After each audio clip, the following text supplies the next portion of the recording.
एकदम 0-0 वाला थोड़ा सा कोशिश ये किया कीजिए, आप सभी से रिक्वेस्ट है। जैसे अभी मैं कुछ लोग को देख रहा था, ऐसे मतलब लग रहा था कि खेत में आए हैं, ये फीलिंग ही नहीं है कि हम लोग मीटिंग कर रहे हैं और बहुत सारे फ्यूचर के ऑफिसर और एक करंट ऑफिसर्स यहाँ पे बैठे हुए हैं, ये फीलिंग ही नहीं है। ऐसा मतलब आ गए बस मुंह उठा के किसी तरीके से भी बस ज्वाइन कर लिया लिंक। मेंस दे रहे हैं लेकिन एक मतलब डेकोरम तो होना ही चाहिए यार। मैं भी चाहूँ तो ऐसे मतलब शर्ट उतार के यहाँ पे बैठ सकता हूँ, ठीक है। मतलब क्या दिखाना चाहते हैं इससे ये तो प्रूव नहीं होता है। तरीका होता है किसी भी चीज को, है ना। आप पब्लिक में आए हैं, कुछ शर्म ही नहीं है, मतलब वही नहीं है कि कैसे आप बिहेव करते हैं पब्लिक प्लेटफॉर्म पे। कोई बात नहीं, हम लोग स्टार्ट करें। सामने आ जाइए आप सभी एक बार, जो भी यहाँ पे अवेलेबल है।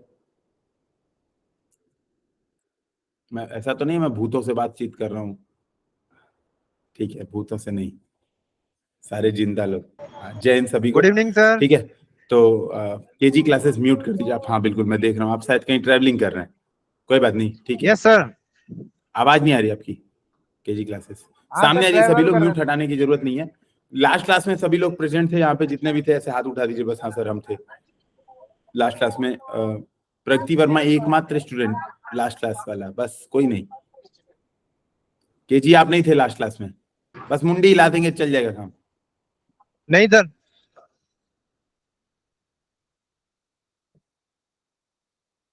हाँ, वो असल में मैंने ही म्यूट कर रखा था इधर से सबकी आवाज। मैं कह रहा हूँ मुझे आवाज क्यों नहीं आ रही है। हाँ, बोलिए बोलिए, आप कुछ बोल रहे थे केजी। हाँ सर, मैं नहीं था, ऑन ड्यूटी था सर। अरे कोई बात नहीं, बहुत बढ़िया, ये एफर्ट अच्छा होना चाहिए। और अभी भी लग रहा है आप कहीं ट्रैवलिंग कर रहे हैं, लेकिन अच्छी बात है। क्लास सुनिए, एंजॉय कीजिए, ठीक है। और हम लोग कोशिश जी यही सर। करेंगे तो अभी आपने रिकॉर्डेड वाली क्लास देखी है? सर नहीं, टाइम नहीं मिल पाया सर। हाँ उसको देखिएगा एक बार, क्योंकि जिससे क्या होता है ना, जैसे पहली क्लास, दूसरी क्लास, तीसरी क्लास में हम लाइन से जुड़े होते हैं, तो वो एक फ्लो बनता है। मतलब मुझे भी यही बोला गया है यहाँ पे कि चीजों को थोड़ा करवाया जाए, थोड़ा सा जो लोग इस बार मेंस दे रहे हैं उनके साथ प्रॉपर इन्वॉल्व हुआ जाए। तो मैं मतलब एज अ टीचर एकदम मतलब आपके साथ इन्वॉल्व हो रहा हूँ। मतलब सीरियसली मैं बता रहा हूँ, मेरे पास समय की बहुत किल्लत है अभी, लेकिन मैं फिर भी मतलब इन्वॉल्व हो रहा हूँ कि ऐसा फील है अभी। मतलब अभी मैं आपसे बता रहा हूँ अपना ये कि फाउंडेशन जो कोर्स होता है जो लबासना में, उसके लिए जी प्री सर। रिक्वेस्ट आप केजी आप म्यूट कर दीजिए, क्योंकि पीछे से बैकग्राउंड शोर आ रहा है, ठीक है। मैं बता देता हूँ, वहां पे फाउंडेशन कोर्स ज्वाइन करते समय बहुत सारे प्री कोर्स होते हैं कि ये करके जाना है, वो करके जाना है, वो करके जाना है। मेरा अभी सब में 1% कंप्लीट है। मतलब सारे कोर्सेज में मिला के 1% कंप्लीट है, वो भी 1% मैंने 2 हफ्ते पहले कर लिया था। अभी 99% बचा ही हुआ है, और 80-90 घंटे के करीब का कोर्स है। तो आप समझ सकते हैं कि अभी मैं कितना भी एफर्ट करूंगा तो 26 जुलाई से पहले वो हो नहीं पाएगा। मुझे भी ये सच्चाई पता है, मैंने एक्सेप्ट कर लिया है इसको कि हाँ वो हो नहीं पाएगा। तो मैं जिंदगी में परेशान भी नहीं हूँ, लेकिन मैं बता रहा हूँ कि इतनी किल्लत के बावजूद मैं ये मिस नहीं करना चाहता हूँ। ये क्लास में एकदम देखिए समय पे आ जाता हूँ, और कतई मिस नहीं करना चाहता हूँ, क्योंकि आप लोग फ्यूचर ऑफिसर्स हैं, ठीक है। तो उनके साथ इंटरेक्शन में जो मजा है वो ठीक है, अपना पढ़ाई लिखाई में नहीं हो जाते। तो सभी लोग एक बार सामने आ जाइए भाई। ऐसा तो नहीं लग रहा है कि भूत प्रेत, बस कैमरा ऑन कर लीजिए, म्यूट हटाने की जरूरत नहीं है, ताकि एक बार देख लें कि हाँ ऐसा तो नहीं है कि कंगारू हमारे बीच क्लास ले रहा है, ऐसा कुछ, ठीक है। कोई बात नहीं, जो नहीं आना चाहते मत आए, कोई दिक्कत नहीं। हम लोग देखिए, तो आप लोग का परसों है पेपर, ठीक है। परसों आप लोग का प्रैक्टिस पेपर है, पेपर 1 का, ठीक है। प्रगति मैम, हाँ या नहीं, परसों है ना पेपर? Yes sir. हाँ तो परसों आप लोग का पेपर है, तो उसकी तैयारी हो गई ठीक ठाक? मतलब कि हाँ भाई अब सर सारा तैयार है, फोड़ देंगे एकदम पेपर, ये वाला कॉन्फिडेंस आ रहा है ना? आप शायद दोनों क्लासेस कर चुके हैं अब तक की, 2 क्लास हो चुकी हैं। नहीं सर, ये वो पहली वाली क्लास नहीं की थी मैंने, जो फर्स्ट क्लास हुई थी। उसकी रिकॉर्डिंग एक बार देख लीजिएगा, ठीक है। रिकॉर्डेड ठीक क्लासेस है। देख लीजिएगा, उसमें जो आपको ये फील आ रहा है ना कि सिलेबस रह गया है थोड़ा बहुत, सर कॉन्फिडेंस नहीं आ रहा है, कॉन्फिडेंस आने वाला, वो सारी बात उसमें की गई थी, ठीक है। कि दोबारा दोबारा वही चीज करवाने से कोई मतलब नहीं, अपनी भी इज्जत घट जाती है, ठीक है। एक ही बात कितना बोलो। हम लोग करेंगे क्या, जो हम लोग ने लास्ट क्लास में डिसाइड किया था, ये बात सबको क्लियर है?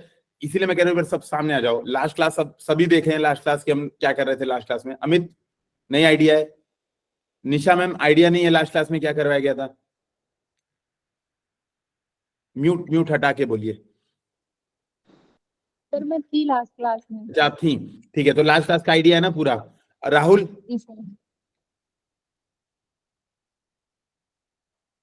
ऐसे भी उठा सकते हैं, जैसे देखो जिनको Yes, sir. आइडिया करते हैं, जिनको आइडिया नहीं है तो ये कर दे, ठीक है। तो किनको इनको आइडिया है लास्ट क्लास का, बाकी म्यूट ही रहने दे, ठीक है। राहुल म्यूट कर लीजिए, कोई दिक्कत नहीं है। लास्ट क्लास का जिसको जिसको आइडिया है ऐसे थम्स अप, और जिसको नहीं है ठीक है। मैं एक बार शॉर्ट में क्या करता हूँ, ब्रीफिंग कर देता हूँ वापस से। हम लोग करेंगे ये, मैं आपको एक क्वेश्चन दूंगा। देखिए प्रताप राजपूत लंबा चौड़ा ऐसे अंगूठा दिखा रहा है, कोई बात नहीं। मैं क्या करूंगा, आपको एक क्वेश्चन दूंगा, क्वेश्चन ढेर सारे हम कोशिश करेंगे। आज हमारा टारगेट है 4 क्वेश्चन एटलीस्ट करने का, ठीक है। आपको 3 मिनट का समय दिया जाएगा यहाँ पे, स्टॉप वॉच के साथ 3 मिनट का समय। 3 मिनट में क्या करना है आपको, स्ट्रक्चरिंग करना है। तो मान लो मैंने एक क्वेश्चन पूछा, सपोज मैंने एक क्वेश्चन पूछा कि रूसी 1917 की रूसी क्रांति का, ठीक है। यार सभी लोग कैमरा ऑन करके थोड़ी देर आ जाओ, बस 10-15 मिनट। देखो जो कैमरे में रहेगा सामने, ठीक है। मैं इसलिए बोल रहा हूँ क्योंकि ऐसा लग रहा है कि यार मैं कहाँ आ गया, मतलब अंधेरे में मुझे छोड़ दिया गया और लेक्चर, तो एटलीस्ट सामने रहोगे तो कुछ कन्वर्सेशन हो पाएगा। हाँ सर समझ में आ रहा है आपकी बात, नहीं समझ में आ रही है सर, है ना। तो ये वाली बात, इसलिए मीटिंग का ये फायदा है। नहीं तो हम लोग ये भी कर सकते, पता है क्या, अभ्युदय का यूट्यूब चैनल तो होगा ही, वहां भी हम लोग लाइव कर लेते। तो गूगल मीट करने का तो कोई फायदा ही नहीं है ना। गूगल मीट इसीलिए कि 2 वे कन्वर्सेशन हो सके। अच्छा, मैं बोलने का मौका उन्हीं को दूंगा जिनका कैमरा ऑन रहेगा, नहीं तो बोलने का किसी को मौका नहीं है। ये बात मैं एकदम क्लियर कट पहले बता दे रहा हूँ, ठीक है।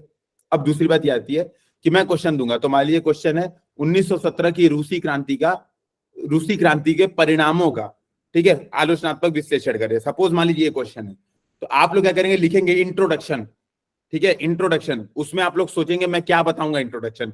तो क्या मैं रूसी क्रांति के कारण बताऊंगा, क्या मैं रूसी क्रांति का महत्व बताऊंगा। आप लोग केवल ये पॉइंट लिखेंगे, रूसी क्रांति का कारण, रूसी क्रांति का महत्व। कारण में 2 कारण, जार का मतलब तानाशाही शासन, वर्ल्ड वॉर 1, आपने 1-2 बस कारण बताया, ठीक है। इसमें ना पूरा लिखना नहीं है कि रूसी क्रांति 1917 की एक, इसे बोल्शेविक क्रांति के नाम से भी जाना जाता है, ये सब बकैती नहीं बतानी है। केवल ये पॉइंट्स आपको सोचना है कि मुझे इंट्रोडक्शन में ये लिखना है, ठीक है। इसलिए से मेन बॉडी में आपको बताना है। मान लो क्वेश्चन है ना, परिणामों का आलोचनात्मक मूल्यांकन कीजिए। तो आपको पहले तो ये डिसाइड करना है कितने पार्ट्स हैं। आपको परिणाम का मूल्यांकन करना है और उसमें कमियां भी बतानी है कि रूसी क्रांति में ये प्रॉब्लम थी, ठीक है। तो पहले तो ये डिसाइड कर लिया कि 2 पार्ट्स हैं। अब उसके बाद आप क्या करेंगे, उस पार्ट्स के पॉइंट्स लिखेंगे, पॉइंटर्स, कि परिणाम मतलब कौन से इवेंट हुए। तो इवेंट क्या हुआ, जैसे समाजवाद का आगमन हुआ, तो उसके परिणाम क्या क्या हुए, महिलाओं को अधिकार मिले। ये सब हम कर चुके हैं लास्ट क्लास में, बस रिवाइज करा रहा हूं। तो आप केवल 1 2 3 4 पॉइंट्स लिखेंगे। ये 5 पॉइंट है, ये 6 पॉइंट है, ये 7 पॉइंट है, खत्म, ठीक है। फिर आप सोचिएगा कंक्लूजन में, सर ये मुझे लिखना है, मैं ये सोच रहा हूं कंक्लूजन में लिखने का, ठीक है अमित, मामला क्लियर। कि मुझे ये बताना है कि भारतीय संविधान पर भी रूसी क्रांति का प्रभाव पड़ा, और जो भारतीय सामाजिक आंदोलन था तत्कालिक तौर पे, जो राष्ट्रीय आंदोलन था, उसमें भी जवाहरलाल नेहरू और सुभाष चंद्र बोस जैसे प्रमुख जो आंदोलनकारी थे, ये समाजवाद से प्रभावित हुए थे। तो जो भी, मतलब आप बस यही लिखेंगे कि कंक्लूजन में भारत पर प्रभाव ये बताऊंगा मैं, ठीक। और इसके बाद हम लोग क्या करेंगे, पॉइंट डिस्कशन करेंगे। तो मैं आप लोग से पॉइंट्स पूछूंगा कि आप इंट्रो में क्या लिखोगे, आप क्या लिखोगे, आप क्या लिखोगे, तो आप लोग बताएंगे, ठीक है। तो हम स्टार्ट करें। पेपर 1 है, 1-2 क्वेश्चन आर्ट एंड कल्चर का करेंगे, 1-2 क्वेश्चन अपने उसका कर लेंगे, क्या बोलते हो वो, सोसाइटी, ठीक है। तो ये करते हैं। तो पहला क्वेश्चन ये है, ठीक है, नागर शैली मंदिर स्थापत्य की नागर शैली के विकास को वर्णित कीजिए, ठीक है। Trace the evolution of Nagara style of temple architecture, ठीक है। क्वेश्चन में लिख दिया उदाहरण के साथ, हालांकि नहीं भी दिया तो उदाहरण के साथ ही बताना है, ठीक है। तो बहुत ऊटपटांग प्रश्न है, मुझे उम्मीद नहीं है कि सबको ये आएगा प्रश्न। कुछ आइडिया लगाओ, इससे एक प्रैक्टिस और हो जाएगी। एग्जाम में प्रश्न नहीं आए, ये वाला दिमाग में डाउट रहता ना सबके, इधर प्रश्न नहीं आए तब क्या करेंगे। हो सकता है जिसका हिस्ट्री ऑप्शन ना हो, तो शायद हो सकता है कि ये प्रश्न में थोड़ा डिफिकल्ट फील करे। वापिस बोल रहा हूं, प्रश्न ध्यान से सुनेंगे। मंदिर स्थापत्य की नागर शैली के विकास को वर्णित कीजिए, ठीक है। Trace the evolution of Nagara style of temple architecture, ये प्रश्न है। बस सिंगल एक इतना छोटा सा सर प्रश्न देते हो आप, मजाक बना के रख दिया है। 125 शब्द का प्रश्न है। 9:10 हो रहा है, 9:13 तक आपका समय है। आपका समय स्टार्ट होता है अब, जल्दी से रफ स्केच कीजिए, सोचिए क्या बनाएंगे। आधे लोग स्टार्ट हो गए, स्मार्ट गाइस।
शिवम म्यूट कर दीजिए आप। ठीक है, समय समय समाप्त। ठीक है, समय समाप्ति की घोषणा की जाती है। शिवम म्यूट कर दीजिए, शिवम पांडे कुमार।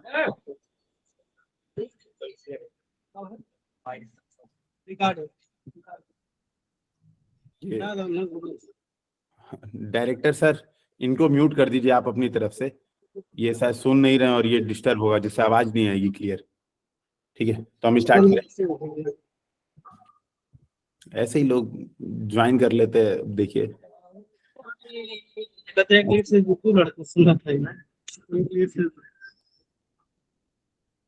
हाँ, बढ़िया, शाबाश। अब सुनिए मेरी बात। तो अब मुझे बताना है ये क्वेश्चन पहले, अब सब जो लोग सामने हैं उनसे पूछ रहा हूँ, ठीक है? तो हाथ उठा के बताइए, समझ में आया सबको ऐसे या नहीं? सर समझ में नहीं आया, पहली बात। इतने तो आप लोग समझदार हैं भाई, प्री सबका निकला हुआ है, बढ़िया अच्छे खासे मार्जिन से निकला हुआ है, ठीक है? अब दूसरी बात ये है, चलिए किसी एक व्यक्ति से मैं पूछ रहा हूँ, किससे पूछें? ठीक है, आबरा का डाबरा। प्रगति मैम आप ही बताइए, क्या प्रश्न की डिमांड क्या है? चलिए, प्रश्न की डिमांड क्या है? सर इसमें मंदिर की जो स्थापत्य शैली थी, जो उत्तर भारत में नागर शैली थी, उसकी विशेष मतलब इंट्रो में लिखेंगे कि इसका स्टार्टिंग। डिमांड डिमांड डिमांड क्या है? डिमांड, प्रश्न की मांग, मुख्य शैली के विकास का वर्णन करना है, मतलब इसका मतलब, कैसे विकास हुआ है। हाँ मतलब पहला चरण, दूसरा चरण, तीसरा चरण, कुछ ये बताना है, ठीक हाँ है? सर ऐसे।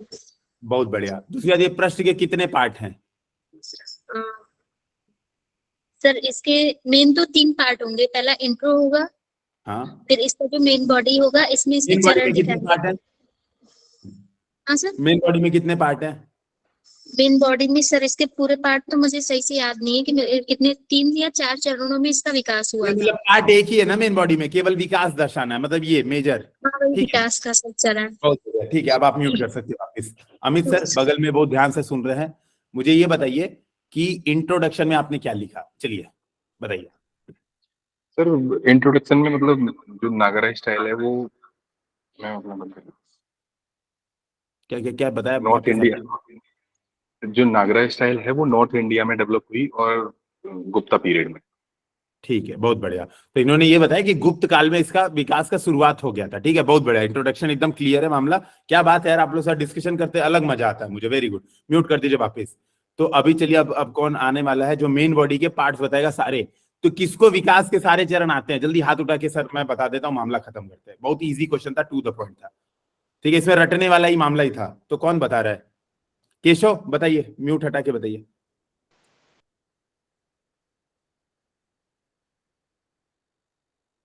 आवाज नहीं आ रही केशव।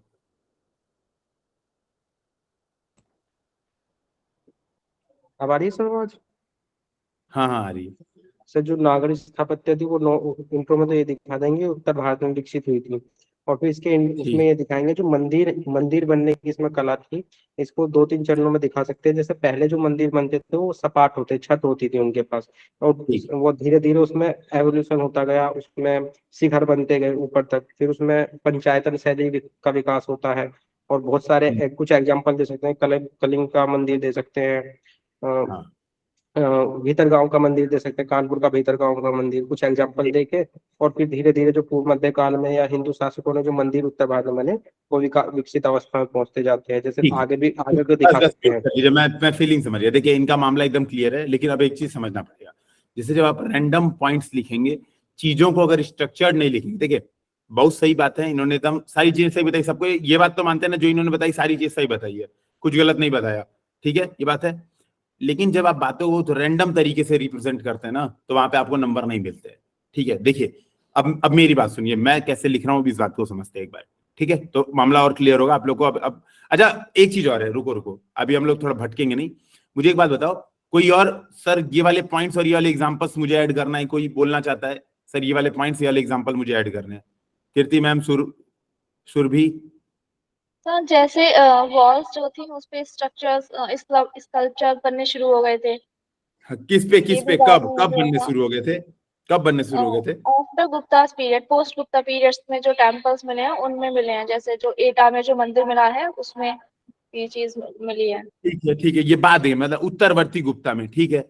और गुप्त काल में जब ये, जिसको माना जाता है कि नागर का पूर्व, मतलब गुप्त काल से ही नागर विकसित हुआ है, ये माना जाता है ना कि जो पंचायतना है जो गुप्त के सबसे लास्ट में था, उसी से माना जाता है नागर विकसित हुआ। तो उसके एग्जांपल्स कि सर ये वाला एग्जांपल्स देंगे, जैसे रथ सांची की, मंदिर हो गई। हाँ क्या बोले, लेकिन वो दक्षिण भारत में भी। सॉरी कौन सा सर। मंदिर बोले, हाँ ये अब समझ में आ रहा है सुरभि, गलत तो नहीं लिखना है। अब मेरी बात समझो, अब ठीक है, मैं अब आप लोग को बोलने का मौका दे दिया, ज्यादा मौका भी नहीं दे सकते ना, 1.5 घंटा डिस्कशन नहीं करेंगे एक क्वेश्चन पे, 10 मिनट में एक क्वेश्चन खत्म करें। देखो एक बात ये समझना, सबसे पहली बात, मैं ये क्वेश्चन जानबूझ के आपको पहला ही थोड़ा डिमोटिवेट करने के लिए क्वेश्चन ही दिया गया था, फिर भी आप लोग बहुत अच्छा आंसर बताए, मैं थोड़ा डिमोटिवेट हो रहा हूँ। अच्छी बात यह है, मतलब बढ़िया, आप लोगों को अच्छा नॉलेज है, अच्छी बात यह है। अब एक बात ध्यान में रखना है, पहली बात, एग्जाम में 1-2 बाउंसर क्वेश्चन आएंगे, ठीक है, उन बाउंसर क्वेश्चन का क्या करना है, प्रणाम करके जो पॉइंट्स आते हैं वो लिखना है। जो पॉइंट्स आने का मतलब ये, पहली बात, गलत क्वेश्चन समझ के गलत तरीके से नहीं लिखना है। जैसे एक तरीका है, जैसे मान लो मुझे 4 पॉइंट्स इसके पता है, सपोज मुझे पहले पता है कि बहुत जनरल पॉइंट्स पता है मुझे, कि जैसे पहले मंदिर सपाट होते थे, ये बात मुझे पता है, फिर अंतिम में गर्भगृह और शिखर बनने लगे, ये बात मुझे पता है। तो मैं इसको और मुझे बहुत ज्यादा डेटा नहीं पता, बहुत ज्यादा एग्जांपल्स नहीं पता, समझिएगा। तो मैं इसको ये नहीं लिखूंगा कभी भी कि कुछ मंदिरों पे शिखर दिखते हैं जबकि प्रारंभिक चरण के मंदिर सपाट होते थे, नहीं। विकास पूछा है तो मेरे आंसर में वो विकास दिखना चाहिए, कि पक्की बात है पहले मंदिर सपाट बने होंगे, पहले चबूतरे छोटे होंगे। अगर मुझे पॉइंट्स पता है तो ध्यान में रखिएगा, मैं फिर ये बात कह रहा हूं, इन केस मुझे थोड़ा बहुत पॉइंट पता है कि पहले चबूतरे सपाट थे, बहुत छोटे चबूतरे थे, समय के साथ चबूतरों का आकार बढ़ा, ये बात समझ में आई। दूसरी बात क्या हुआ, पहले छतें सपाट होती थी, समय के साथ छत पे शिखर बनने शुरू हुए। इन केस मुझे बात पता है तो मैं इस तरीके से लिखूंगा, न कि उल्टा, न कि रैंडम। ये बात क्लियर, ये बात सबको घुस रही है दिमाग में। दूसरी बात जो महत्वपूर्ण है, मैं गलत एग्जांपल्स कभी नहीं दूंगा। नागर का मतलब नागर, सीधी बात है, नागर का मतलब बेसर नहीं होता है, नागर का मतलब द्रविड़ नहीं होता है, तो ना बेसर का एग्जाम्पल, यही ध्यान देना है। अगर आपको कंफ्यूजन है, ये बात बहुत महत्वपूर्ण है, गांठ बांध के लिख लीजिए, अगर कंफ्यूजन है तो एग्जाम्पल मत दीजिए। आपको थोड़ा भी डाउट है कि यार ये जो मंदिर है ना, भीतरगामा में सोच रहा हूँ कोई मंदिर है, या नचना कुठार का मंदिर है, अभी नचना कुठार में मुझे फीलिंग नहीं आ रही है कि ये नागर था कि ये बेसर था, मुझे डाउट हो रहा है, तो नहीं लिखना है। ये मामला क्लियर, तो उसको नहीं लिखना है। जो मामला क्लियर है वही लिखना है। क्वेश्चन में नागर है तो नागर है। अब रही बात, मान लीजिए आपको बहुत अच्छे पॉइंट्स नहीं आते हैं, तो पहले मैं इन केस पे डिस्कशन कर लेता हूं, फिर इसका सही आंसर डिस्कशन करूंगा। तो बताओ, नागर के विशेषताएं तो आपको पता है ना, कुछ विशेषताएं पता है कि मंदिर ऐसे होते हैं, शिखर होते हैं, है ना, ये आइडिया है। ये आइडिया कि इसमें द्रविड़ भारत के समान, मतलब दक्षिण भारत के द्रविड़ कला के समान क्लोज नहीं होता है और अंदर तालाब नहीं होता है, ये भी बात, मामला क्लियर है, ठीक है, कुछ आइडिया है ना। इन बातों को करके आप इंट्रोडक्शन थोड़ा लंबा कर सकते हैं जबरदस्ती, कि इंट्रोडक्शन में आपने थोड़ा सा बना दिया वो कि नागर यहां से आए। अच्छा, दूसरी बात, उत्तर भारत इज नॉट गुड वर्ड, कि नागर का विकास उत्तर भारत में हुआ।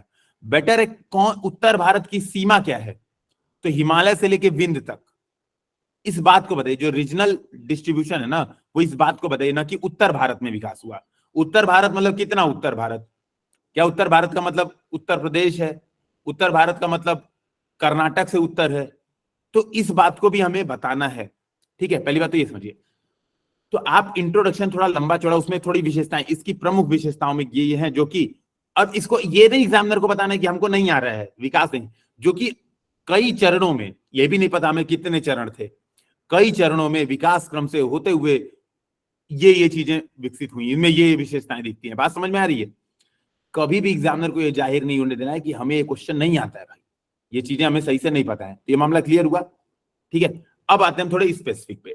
स्पेसिफिक का मतलब यह है, जैसे देखिए जो अभी ये बता रहे थे, क्या नाम था, केशव, हाँ, केशव का नॉलेज स्तर बहुत अच्छा था, और मुझे जहां तक समझ में आ रहा है कि इनका आंसर बहुत अच्छा होता, बहुत बढ़िया होता। एक प्रॉब्लम है, आप रैंडम इधर से उधर कूद फान नहीं कर सकते, मेढक नहीं है हम, सीधे चलते चलते कहीं कूद जाएंगे। हम एस्पिरेंट हैं, हमें बनना है एसडीएम, सबका टारगेट ही है ना। कोई ऐसा है कि नहीं सर हमें एसडीएम नहीं चाहिए, हमें नया तहसीलदार पे आई एम वेरी सेटिस्फाइड, मामला खत्म है सर। कोई ऐसा हाथ उठा दे भाई, बार सुन लो ना, वो भी ऐसे भी चेहरे देख लूं एक बार, नहीं है ना, सारे को तो वही चाहिए, ये बात समझनी पड़ेगी। तो जब हम बातों को लिख रहे हैं, और सबसे महत्वपूर्ण प्रॉब्लम तब आती है, सबसे बड़ी प्रॉब्लम तब आती है जब हमें आता है। भाई नहीं आता है तो हमें मैनेज करना पड़ेगा ये क्वेश्चन। प्रॉब्लम तब, सबसे बड़ी प्रॉब्लम है हमें आता है लेकिन हम फिर भी रैंडमनेस कर रहे हैं। तो अगर हमें आता है तो पहले तो हम चरण बताएंगे कि ये चरणों में विकसित हुआ एक क्रमबद्ध तरीके से। दूसरी बात, जो क्षेत्रीय ये बता रहे थे कि कुछ ये विकसित हो गया, कुछ इसी में चंदेल विकसित हो गया, कुछ जो क्षेत्रीय बता रहे थे ना, ठीक है, वो वाला अलग से बताएंगे कि इसी चरणों में नागर के कई क्षेत्रीय स्थापत्य भी विकसित हुए। उसका पॉइंट अलग दिखना चाहिए हमें, इसको बीच में नहीं आना चाहिए। जो विकास का क्रम है वो प्रॉपर लाइन से दिखे, स्टेप बाय स्टेप दिखे, ठीक है। तो ये मामला क्लियर हुआ। अब आपको क्या बताना है, जो विकास का क्रम है। अब देखिए वैल्यू एडिशन कैसे होगा। वैल्यू एडिशन करने के लिए सबसे बड़ी बात है, आप एक डायग्राम बना सकते हैं।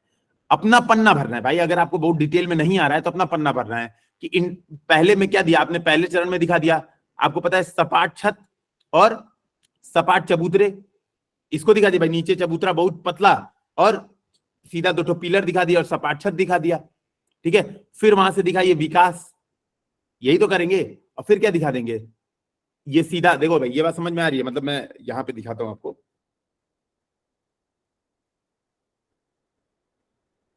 एक पन्ना ही ओपन करके मैं प्रॉपर ड्रॉ करके दिखाता हूं। अब हमें पन्ना भी भरना है, ध्यान में रखिएगा।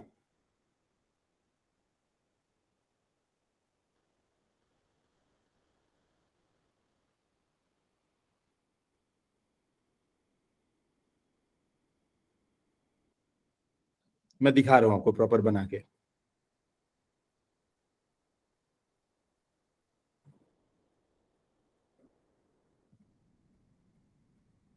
केवल दो चीज दिखा दीजिए, ये दिख रहा है, देखिए ये क्लियर कर दिख रहा है कि पहला मैंने क्या दिखाया, सबसे पहला ये मामला दिख रहा है ना। और मेरी ड्राइंग वाइंग हंसना मत कोई, मैं सर से बोल के रिमूव करा दूंगा यहाँ से, ठीक है।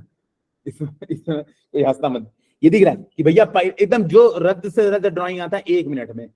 और ये क्या करना है, पेज के किनारे भरना है। ये भी नहीं है कि हम एकदम बीचों बीच एकदम बड़ा सा बना देंगे और गड़बड़ कर देंगे, नहीं। जो स्पेस है, ये जो राइटिंग स्पेस है, हमें यहाँ पे किनारे ये बक्सा बना के इस बात को दिखानी है। ये सब इनोवेशन वाला पार्ट यूज करना है एग्जाम में। अब आप क्या कर सकते हैं, एग्जाम में आप चाहें तो 2 काम कर सकते हैं। एक मान लो क्वेश्चन सही से नहीं आ रहा है तो एग्जामिनर से बचिए, तो छोटा सा क्या करिए, मैप बना के, छोटा मैप बना के, भाई प्री में नागर के एग्जाम्पल्स तो 1-2 याद है। नॉर्थ इंडिया का विंध्य से लेके ऊपर का एरिया दिखा दीजिए कि नागर शैली, ये दिखा सकते हैं। और 1-2 मंदिरों के नाम मैप में प्लॉट कर सकते हैं कि ये वाले मंदिर है, जैसे सांची का मंदिर, ठीक है ना, जैसे नचना कुठार का मंदिर है ना, नागर शैली का ही है। भाई मुंडी हिलाइए ऊपर या नीचे, नहीं सर, है ना, ठीक है। तो ये आप क्या कर सकते हैं, मैप में भी दिखा सकते हैं। एक डायग्राम बन गया। और विकास के चरण में आपको जितना याद है उतना मुझे भी याद है कि भाई कि पहले चबूतरे छोटे थे, छतें सपाट थी, बाद में क्या हुआ, छत, और ये तो नॉर्मल चीज है, छतों पे शिखर बन गए, सपाट छत के बजाय शिखरों का विकास हुआ। पंचायतन शैली का अंतिम चरण में विकास हुआ। और पंचायतन शैली को थोड़ा एक्सप्लेन कर देंगे, समझिए। जब लास्ट चरण, देखो पहला चरण बताएंगे, इस चरण में गुप्त काल का प्रारंभिक चरण था, समय काल बता देंगे डिटेल में, ठीक है। सुन लो मेरी बात ध्यान से, अब मैं proper introduction, main body, conclusion में बता देता हूं, ठीक है, ऐसे बता दूं ना प्रॉपर। तो इंट्रोडक्शन में आप प्रॉपर इस बात को बताएंगे कि नागर शैली गुप्त काल के दौरान इसका विकास प्रारंभ होके उत्तर भारत के, ठीक है, या विंध्य से हिमालय के मध्य उत्तर भारत में विकसित हुई, ठीक है, उत्तर भारत में विकसित हुई। यह, या आप मान लो नहीं आ रहा था तो क्या करता, वहीं पे 1-2 विशेषताएं बता देता। इसकी प्रमुख विशेषताएं ये हैं जो कि विभिन्न चरणों में विकास प्रक्रिया के दौरान बनी है, ठीक है। अब मेन बॉडी पे आऊंगा, मेन बॉडी क्या दिखाऊंगा, विकास चरण। तो आप लिखेंगे प्रारंभिक चरणों में, नहीं याद है कि 3 चरण है, वैसे 3 चरण है। देखो सबसे बड़ी बात है कि कई किताबें 4 चरण मानती हैं, कई किताबें 3 चरण मानती हैं, तो नहीं याद है मत ही लिखो, ऐसे लिख दो कि प्रारंभिक चरण में क्या था, गुप्त काल का प्रारंभिक काल, ठीक है। तो क्या था ये, है ना, गुप्त काल का प्रारंभिक काल था। मंदिर वर्गाकार थे, छतें सपाट थी, ठीक है, और उथले स्तंभों पर इसका निर्माण किया जाता। जो पिलर्स थे वो शैलो पिलर्स थे, ठीक है, शैलो पिलर्स थे। कम ऊंचाई के चबूतरे पर निर्मित किया जाता था। उदाहरण सांची का मंदिर संख्या 17, नहीं याद है तो सांची के मंदिरों में ऐसा देखा जाता है, इसे लिख दो, ठीक है, ठीक है। तो पहला चरण खत्म। फिर दूसरे चरण में क्या था, दूसरे चरण में यही लिखेंगे, पहले चरण की अधिकांश विशेषताएं जारी रहीं, चबूतरे अधिक ऊंचे बनने लगे। ठीक, सिंपल। कुछ जगह 2 मंजिला मंदिर भी दिखते हैं, और इसमें एक चीज जुड़ा, सेकंड चरण में एक चीज जुड़ा, प्रदक्षिणा पथ। उसको क्या बोलते हैं इंग्लिश में, कुछ तो बोलते हैं, क्या बोलते हैं कीर्ति मैम बताइए प्रदक्षिणा पथ को, पैसेज क्या बोलते हैं प्रदक्षिणा पथ, वो जो राउंड लगाते हैं ना चारों ओर। सरकम एम्बुलेटरी पाथ। हाँ हाँ, वही वही जो कुछ बड़ी बड़ी बातें बोले हैं वो अमित सर, वही। ठीक है, सरकम एम्बुलेटरी पाथ, हाँ बिल्कुल, एम्बुलेटरी पैसेजवे या पाथ जो भी है। ठीक है, ये बात आपको बतानी है कि द्वितीय चरण में क्या हुआ, प्रदक्षिणा पथ का विकास हुआ। ठीक है, ये बात बतानी है ना। नचना कुठार का मंदिर इसका एग्जांपल है, तो याद 2-3 पॉइंट नोट भी कर लो, क्या पता क्वेश्चन आ ही जाए। ठीक है, तो नोट भी कर लो, डायग्राम बना लोगे ना, जो डायग्राम बताया है यार, स्मार्ट है आप लोग। ठीक है, फिर तृतीय चरण क्या है, तृतीय चरण में सपाट छत के साथ क्या हुआ, शिखरों का उद्भव हुआ। ठीक है, तो शिखरों का उद्भव हुआ, लेकिन अभी भी ऊंचाई इसकी कम थी, शिखर बने लेकिन शिखरों की ऊंचाई कम थी, और घुमावदार शिखर थे। ठीक है, शिखर घुमावदार थे। पंचायतन शैली बनना स्टार्ट हो गया। ठीक है, तो देवगढ़ का दशावतार मंदिर इसका एक एग्जांपल है, तो मैं एक एक एग्जांपल बस नोट कर रहा हूं। ठीक है, पंचायतन शैली, अब इसके बारे में एक लाइन और लिख देंगे, जिसमें 5 देवी देवता इस क्रम में थे, और दिखा देना डायग्राम में, एक मेन मंदिर और 4 ठो सामने मंदिर और रास्ता दिखा देना। जहां मौका मिले अपनी बात को डायग्राम से रिप्रेजेंट करने का, यही इस क्वेश्चन में 2-3 नंबर एक्स्ट्रा आप पा सकते हो अदर स्टूडेंट से।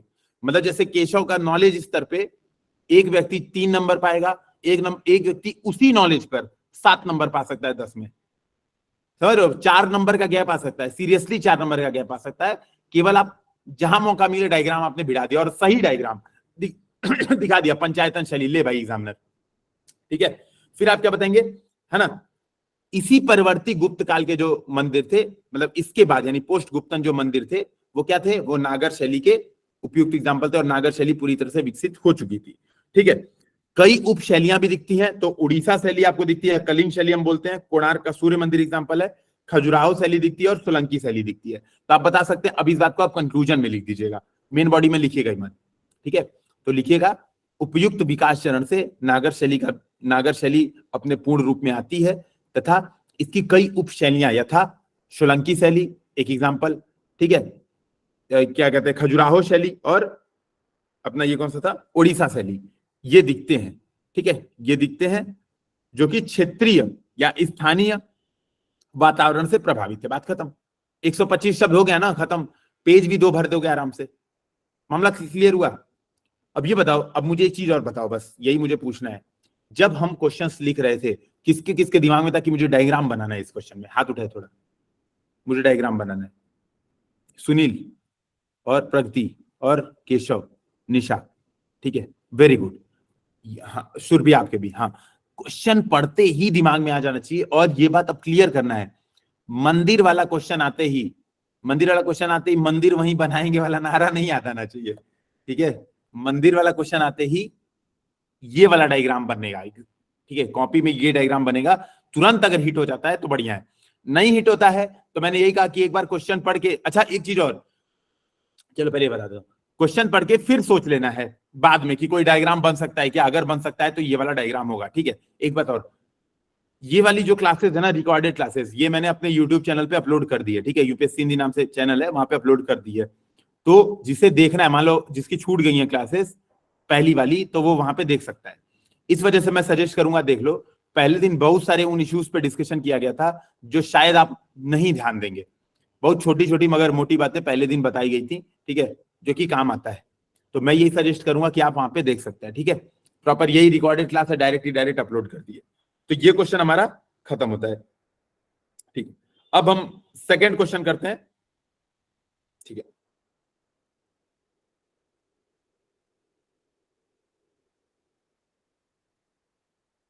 चलिए, सिंधु घाटी में बहुत ज्यादा प्रश्न आता है। ठीक है, तो सिंधु घाटी बहुत ज्यादा प्रश्न आता है, तो आपको बताना है सिंधु घाटी। ठीक है, तो प्रश्न है, सिंधु घाटी की कलाएं मूलतः प्रकृति में धर्मनिरपेक्ष थी। ठीक है, या धार्मिक प्रभाव से मुक्त थी। ठीक है, आलोचनात्मक विश्लेषण करें। बहुत छोटा क्वेश्चन है, बस मैं ये देखना चाहता हूं कि आपको समझ में आ रही स्ट्रक्चरिंग की नहीं।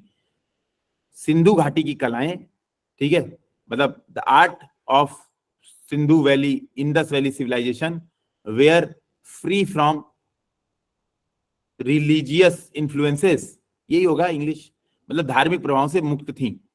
चर्चा करें 125 शब्द। देखिए थोड़ा सा क्वेश्चन के किस डायमेंशन पे आप पहुंच पाते हैं। ठीक है, चलिए लिखिए 125 शब्दों में, मतलब वही 3 मिनट का समय है।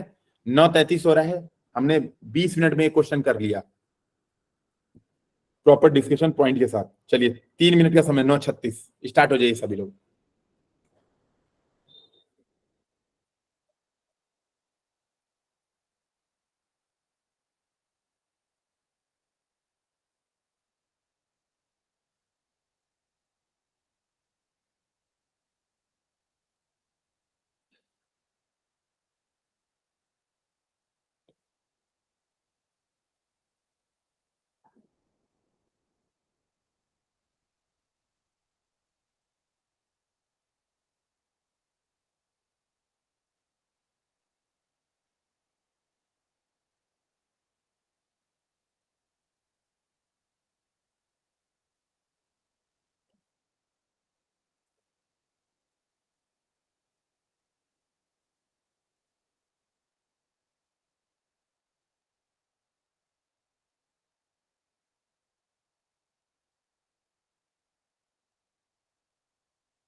चलिए हो गया ना, कोई बताता नहीं है सर, समय हो गया। सामने आ जाइए सभी लोग।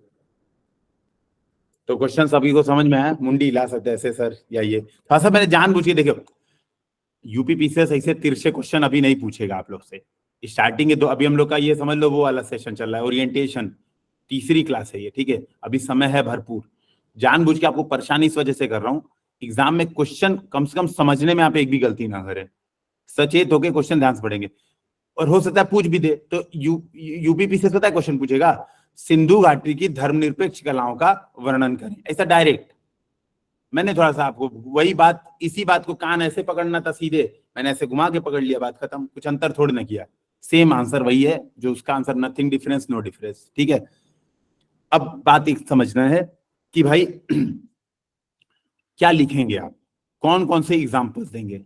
तो कौन बता रहा है? ये निशा, 2 लोग साथ में बैठे हैं एक ही ईयरफोन लगा के, तो चलिए ईयरफोन शेयरिंग, तो बताइए भाई इसमें एग्जाम्पल्स क्या क्या, मेन बॉडी के सीधे एग्जाम्पल बताइए, अब इंट्रोडक्शन बाद में पूछूंगा। क्योंकि कई लोग क्या कर रहे हैं ना, मैं चालाकी सबकी समझ रहा हूँ, कई लोग क्या कर रहे हैं इसमें चालाकी कर रहे हैं, इंट्रोडक्शन के समय जब तक मैं डिस्कशन कर रहा हूँ मेन बॉडी बैठ के सोच रहे हैं। जल्दी देख रहा था मैं सबको, इसीलिए मैं कह रहा हूँ कैमरे के सामने रहो, सब लोग मेरी नजर में हो। ठीक है, चले भाई बताइए, मेन बॉडी में कौन कौन से पॉइंट सोचे आपने? सर जैसे कि इसमें कलाओं के बारे में पूछा गया है, तो हम स्थापत्य कला, मूर्ति कला और चित्रकला में इसको डिवाइड कर सकते हैं। कौन कौन सी कला? स्थापत्य कला, मूर्ति कला और चित्रकला। हाँ हाँ, तो क्या क्या बताया आपने, एग्जांपल्स कौन कौन से दिए उसमें? स्थापत्य कला में जैसे कि मोहनजोदड़ो का स्नानागार था, अन्नागार था। ठीक है, और एक दो। हाँ, मूर्ति कला में ज्यादातर मिट्टी की मूर्तियां मिली हैं। मात्र सत्तात्मक समाज था, तो ज्यादातर माता की ही मिली हैं। नर्तकी और मान लिया।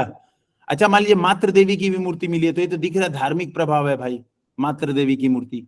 नहीं तो सर वो आलोचना में आ जाएगा ना, इसमें धर्मनिरपेक्ष बहुत पूछा बढ़िया, है। मैं यही जानना चाह रहा था। वेरी गुड, वेरी गुड, शानदार। जैसे कि मोहनजोदड़ो का स्नानागार है, तो वो भी पुरोहितों के लिए स्पेशली बना हुआ था कि पूजा, उसमें स्नान करके पूजा के लिए जाएंगे वो। ठीक ठीक ठीक, ये तो ये हो चीजें गया, मैं समझ आलोचना गया। में आ जाएगी। हाँ, आलोचना में आ गई। अब मुझे ये बताइए, वो ठीक है, मेन मतलब जो मेन पार्ट था, जो मेन पार्ट था ना, उसमें और कौन कौन से एग्जांपल दिए आपने? केवल एग्जांपल डायरेक्ट बताइए सर, ये वाला एग्जांपल, ये वाला एग्जांपल, ये वाला एग्जांपल, ये वाला एग्जांपल। चित्रकला में सर मैंने मृदभांड डाल दिए हैं कि उसपे पशु पक्षियों के और ज्यामितीय चित्रकारियां मिलती थी, तो उनपे धर्म से कोई लेना देना था नहीं। बिल्कुल बिल्कुल ठीक है। बर्तनों पर और मोहर पर भी चित्रकारी मिलती है पशु पक्षियों की, और वही सब। ठीक है, बहुत बढ़िया। थोड़ा सा करेक्शन करवाऊंगा अभी। बहुत सही, सारे पॉइंट देखो, इनके मामला एकदम क्लियर है। प्रश्न की डिमांड समझ गए, इसीलिए मैंने डायरेक्ट मेन बॉडी पूछ ली थी। प्रश्न की डिमांड ये थी कि आलोचनात्मक विश्लेषण करें, मतलब आपको ये तो बताना है कि, हाँ म्यूट कर दीजिए निशा, वेरी गुड, ठीक है। सर ठीक है, सीधी बात। एक उदाहरण रह रहा है सर, स्त्री के हाँ। गर्भ से निकलता हुआ जो पौधा था वो मातृ सबसे देवी ज्यादा की मूर्ति। दिखा रहा है। सर मातृ स्त्री के देवी, गर्भ से नहीं सर, स्त्री के गर्भ से निकलता हुआ पौधा। उर्वरता की देवी। हाँ, उर्वरता की देवी, तो उससे पता चलता है कि मतलब प्रकृति की पूजा ज्यादा होती थी, ना कि धार्मिक उससे था। पूजा का मतलब ही धर्म है, प्रकृति वाले भी धार्मिक अलग आते हैं। कोई बात नहीं, मैं समझ गया, एग्जाम्पल अच्छे। सर, धर्म से संबंध नहीं था उसका, मुझे लगता है प्रकृति से अच्छा, संबंध था। मैं बताता हूँ, देखिए धर्म के मामले में नो कमेंट, मैं विवाद नहीं करूंगा, पहली बात ये। अभी मैं डिस्कशन करता हूँ, अब मेरी बात सुनिए, ठीक है। अब एक काम करेंगे, कौन है भाई इधर? सुनील से हो गया था बातचीत, केशव से हो गया था, शिवम पांडे, चलिए बताइए भाई, इंट्रोडक्शन बताइए। सॉरी सर, मैं अभी नहीं कर रहा हूँ, मैं फिर से सुन रहा हूँ सबको। अच्छा, ध्यान से सुन रहे हैं, चलिए सुनील भाई आप बताइए, सुनील इंट्रोडक्शन। सिंधु सभ्यता का विस्तार पहले बता देंगे सर, कहाँ पे था इसका? चारों उत्तर दक्षिण और पूर्वी पश्चिमी विस्तार दिखाएंगे सर डायग्राम के साथ, और ये उसमें बता देंगे कि सर इसमें मूर्ति कला, मृदभांड, स्थापत्य, मतलब कला की दृष्टि से भरपूर था ये।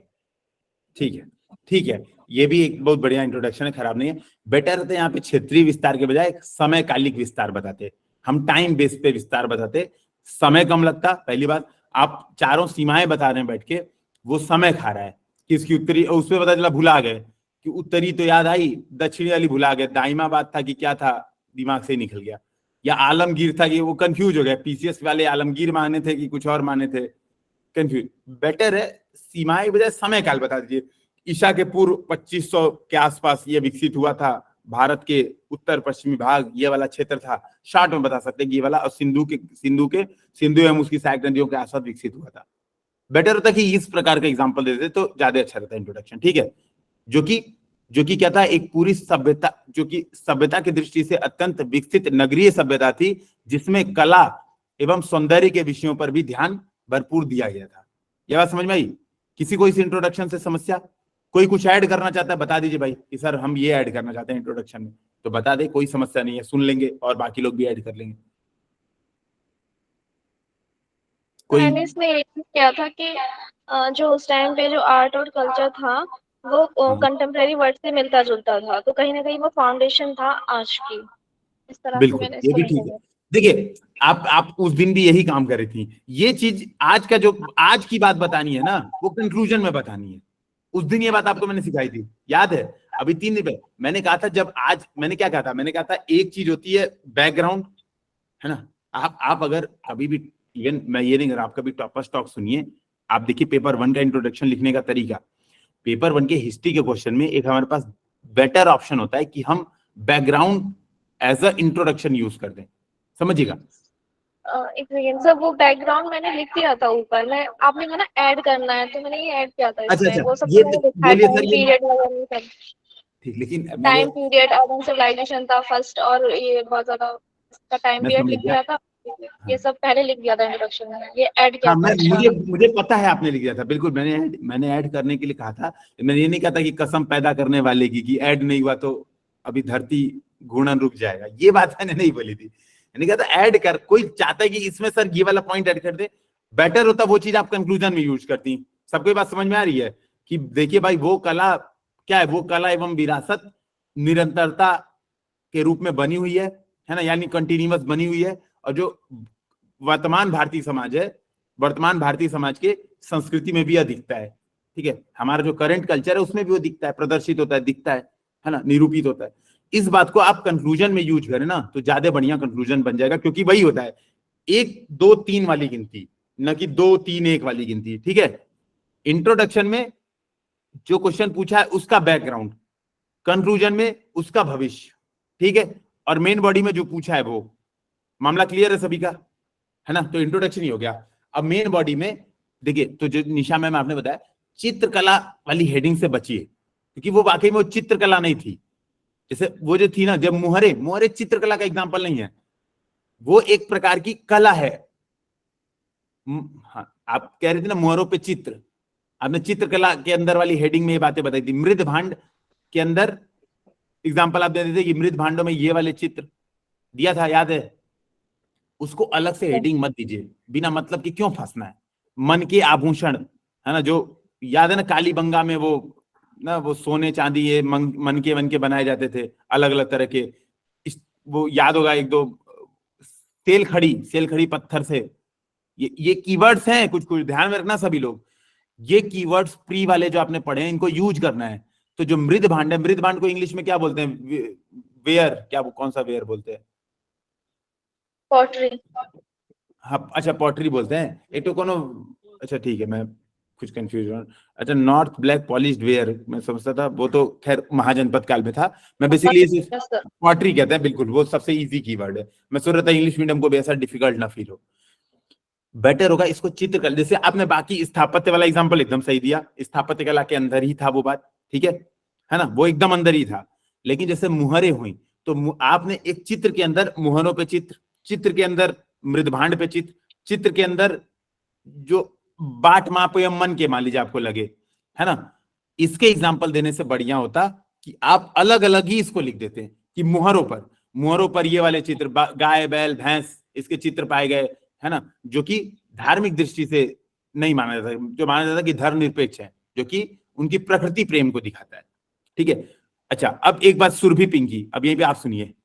प्रकृति प्रेम और प्रकृति पूजा, जब मैं बात करता हूं प्रकृति प्रेम तो मैं धर्मनिरपेक्ष हूं, लेकिन जब मैं बात करता हूं पूजा, मेरे शब्दों में शब्दों का चयन बहुत ही क्लियर कट होना चाहिए।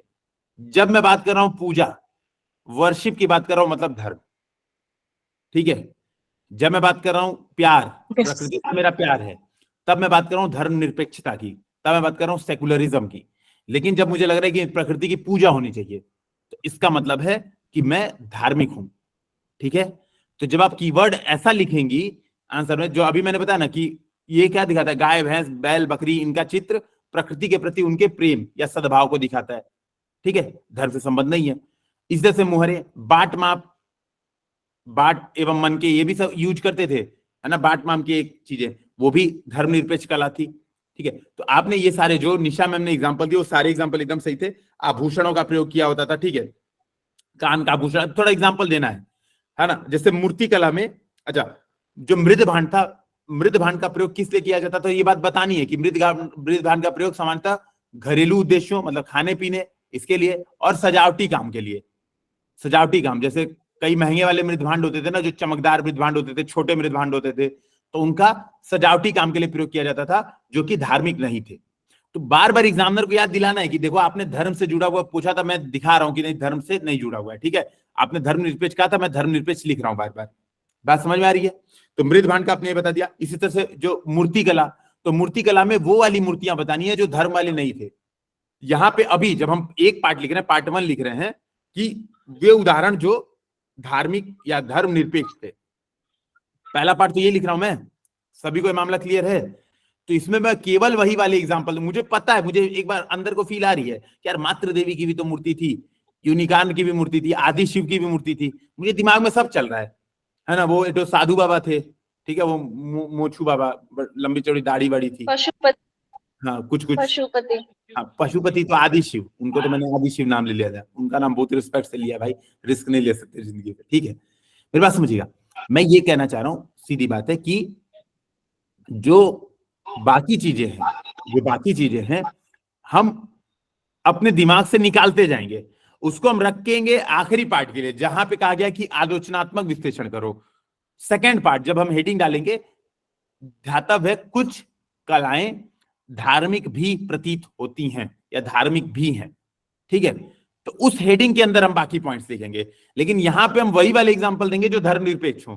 तो मृद भांड, अपना जो मूर्तियां, जितने भी, जब मूर्ति में एग्जांपल देंगे तो कांसे की नृत्यकी वाला मूर्ति देंगे जो कि धार्मिक नहीं है। कांसे की मूर्ति है लॉस्ट वैक्स तकनीक, ठीक है। लॉस्ट वैक्स तकनीक का मतलब खोया गया मोम, क्या बोलते हैं इसको हिंदी में, कौन कौन, लुप्त मोम पद्धति, लुप्त मोम तकनीक, हाँ ठीक है, हिंदी में लिख देना, मतलब देवनागरी में भी लिख सकते हो आप लोग, लॉस्ट वैक्स टेक्निक, कोई प्रॉब्लम नहीं है उसमें। मैं तो भूल ही जाऊंगा एग्जाम में, ऐसे याद ही नहीं आएगा कि लॉस्ट वैक्स को लुप्त बोलते हैं, ठीक है। ये बात समझ आया, ये आपको दिमाग में बताना है, ठीक है। फिर भाई पशु पक्षियों की आकृति दी, कई जगह घोड़े बकरी, जोतने वाले कुछ हल, इन सब की आकृति थी, तो ये सब दिखती है। फिर आपने बता दिया भाई कि कुछ धार्मिक प्रभाव भी दिखते हैं, ठीक है। कुछ कलाओं पे धार्मिक प्रभाव, जैसे मातृ देवी, वही जो महिला के गर्भ से पौधे, ठीक है सुरभि, तो महिला के गर्भ से जो पौधे थे वो मातृ देवी की मूर्ति थी। वही तो मैं कह रहा था, मदर या फिर उर्वरता की देवी, कई लोग फर्टिलाइज, मतलब क्या बोलते हैं उसको, फर्टिलिटी की देवी मानते हैं, कई लोग मदर नेचर, कुछ भी मानते हैं, मतलब सबका अलग अलग नाम है। तो ये बात हो गया। पशुपति की मुहर, वो भी क्या थी, वो भी आदि शिव, वर्तमान धार्मिक उससे है ना केंद्रित है। फिर कई पत्थरों की मूर्तियां, जैसे वो सेलखड़ी से वो दाढ़ी वाला पुजारी, तो भी आप बता सकते हैं। फिर वृक्ष पूजन की, हड़प्पाई लोग ऐसा माना जाता है कि वृक्षों की पूजा करते थे। कंक्लूजन क्या देंगे, तो कंक्लूजन जैसा कि किसने बताया था अभी, कीर्ति, तो जो कीर्ति ने इंट्रोडक्शन में ऐड किया था पॉइंट, उसको आप कंक्लूजन के तौर पे यूज कर सकते हैं, वेल एंड गुड, कोई दिक्कत नहीं। आप बता सकते हैं कि सिंधु घाटी सभ्यता भारतीय परंपरा का अभिन्न हिस्सा रही है, वर्तमान में यह निरंतरता के साथ विकसित होकर क्या ही है, वर्तमान में भी हमारी सांस्कृतिक या हमारी संस्कृति पर प्रभाव परिलक्षित होता है। ये बात को भी आप कंक्लूजन में बता सकते हैं। या आप बता सकते हैं कि धर्म, मतलब जो धर्म का प्रभाव था वो पूरी तरह से उजागर नहीं हो पाया है, तो हमें एग्जैक्ट नहीं पता है वो किस धर्म को मानते थे, क्या उनका धर्म था, हमें एग्जैक्ट ये बात नहीं पता है। इस पे शोध की जरूरत है, इस शोध की जरूरत से भी आप क्या कर सकते हैं, कंक्लूजन लिख सकते हैं, ठीक है। कोई और बताना चाहता है, सर मैं ये कंक्लूजन लिखना चाहता हूँ, कोई? सर उनकी जो पिक्टोग्राफ है वो अभी नहीं पढ़ी जा सकती है, ये भी इसमें ऐड कर सकते हैं कंक्लूजन में। ये भी ऐड कर सकते हैं कि भैया जब वो हम उनके पिक्टोग्राफ जब पढ़ लेंगे तो हम और प्रभावों को बता सकते हैं। तो ये भी मतलब देखिए, बताना है पिक्टोग्राफ, नो डाउट, आपका पॉइंट बहुत अच्छा है, लेकिन इसको कनेक्ट करना है प्रश्न की डिमांड से। हमेशा घूम फिर के वहीं जाना, ये नहीं कि अब सर हमको ये भी पता है कि वर्तमान में मोदी जी आज गोरखपुर आए हैं, ये एक नॉलेज का पॉइंट हो सकता है। प्रश्न में देखना है कि मोदी जी का गोरखपुर आने को कैसे आप सिंधु घाटी सभ्यता के कलाओं पर धार्मिक प्रभाव से जोड़ पाएंगे कि नहीं, ठीक है। प्रश्न की डिमांड तो वहां पे ले जानी है कि यहां पे आप जोड़ पा रहे हैं कि नहीं जोड़ पा रहे, मामला क्लियर, ठीक है, ये बात करना है। तो 2 क्वेश्चन क्लियर हुआ।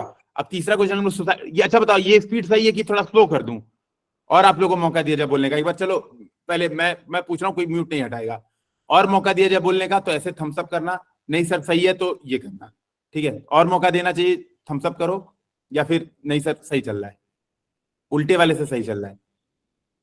कई लोग का कोई व्यू ही नहीं है, सर जैसा चल रहा है चलने दीजिए सर, क्या ये, हाँ मतलब ठीक है सही चल रहा है ना, मैं भी चाह रहा हूँ 3-4, अच्छा डायमेंशंस क्लियर हो रहे हैं ना। मेन है कि आप लोगों को बात समझ में मेरी आ रही है कि नहीं, ठीक है, वो चीज आ रही है तो मामला खत्म है, फिर कोई मतलब नहीं है स्पीड बहुत ज्यादा स्लो करने का, ठीक है। 2 क्वेश्चन हुए, कंटेंट भी क्लियर हुआ, हमने एग्जांपल्स भी देख लिए, इंट्रोडक्शन भी देख लिया, मेन बॉडी भी देख ली, कंक्लूजन भी देख लिया। अब जैसे कि वो किसी ने सजेशन दिया था, चाहिए तो जबरदस्ती मैं बना के दिखा दीजिए कि ये एरिया में सिंधु घाटी सभ्यता थी।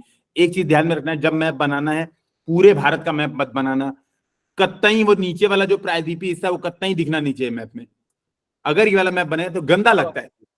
आप पूरे इंडिया का मैप बना के एक छोटा सा, या मैप इतना छोटा बनाओ, पूरा पूरा भारत का मैप ही इतना छोटा, जैसा उस दिन बनाया था ना सेकंड क्लास में, कॉपी में दिखाया था। ये वाला कॉपी अभी भी सामने ही है मेरे, इसको हटाया ही नहीं मैंने।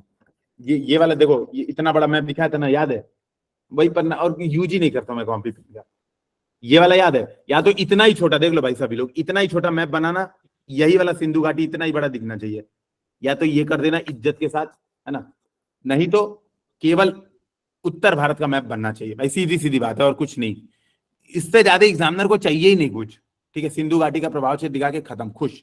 अब लोग क्या करते हैं ना, एक दो क्वेश्चन सोसाइटी के कर लेते हैं, ठीक है। तो क्वेश्चन है, जाति व्यवस्था भारत में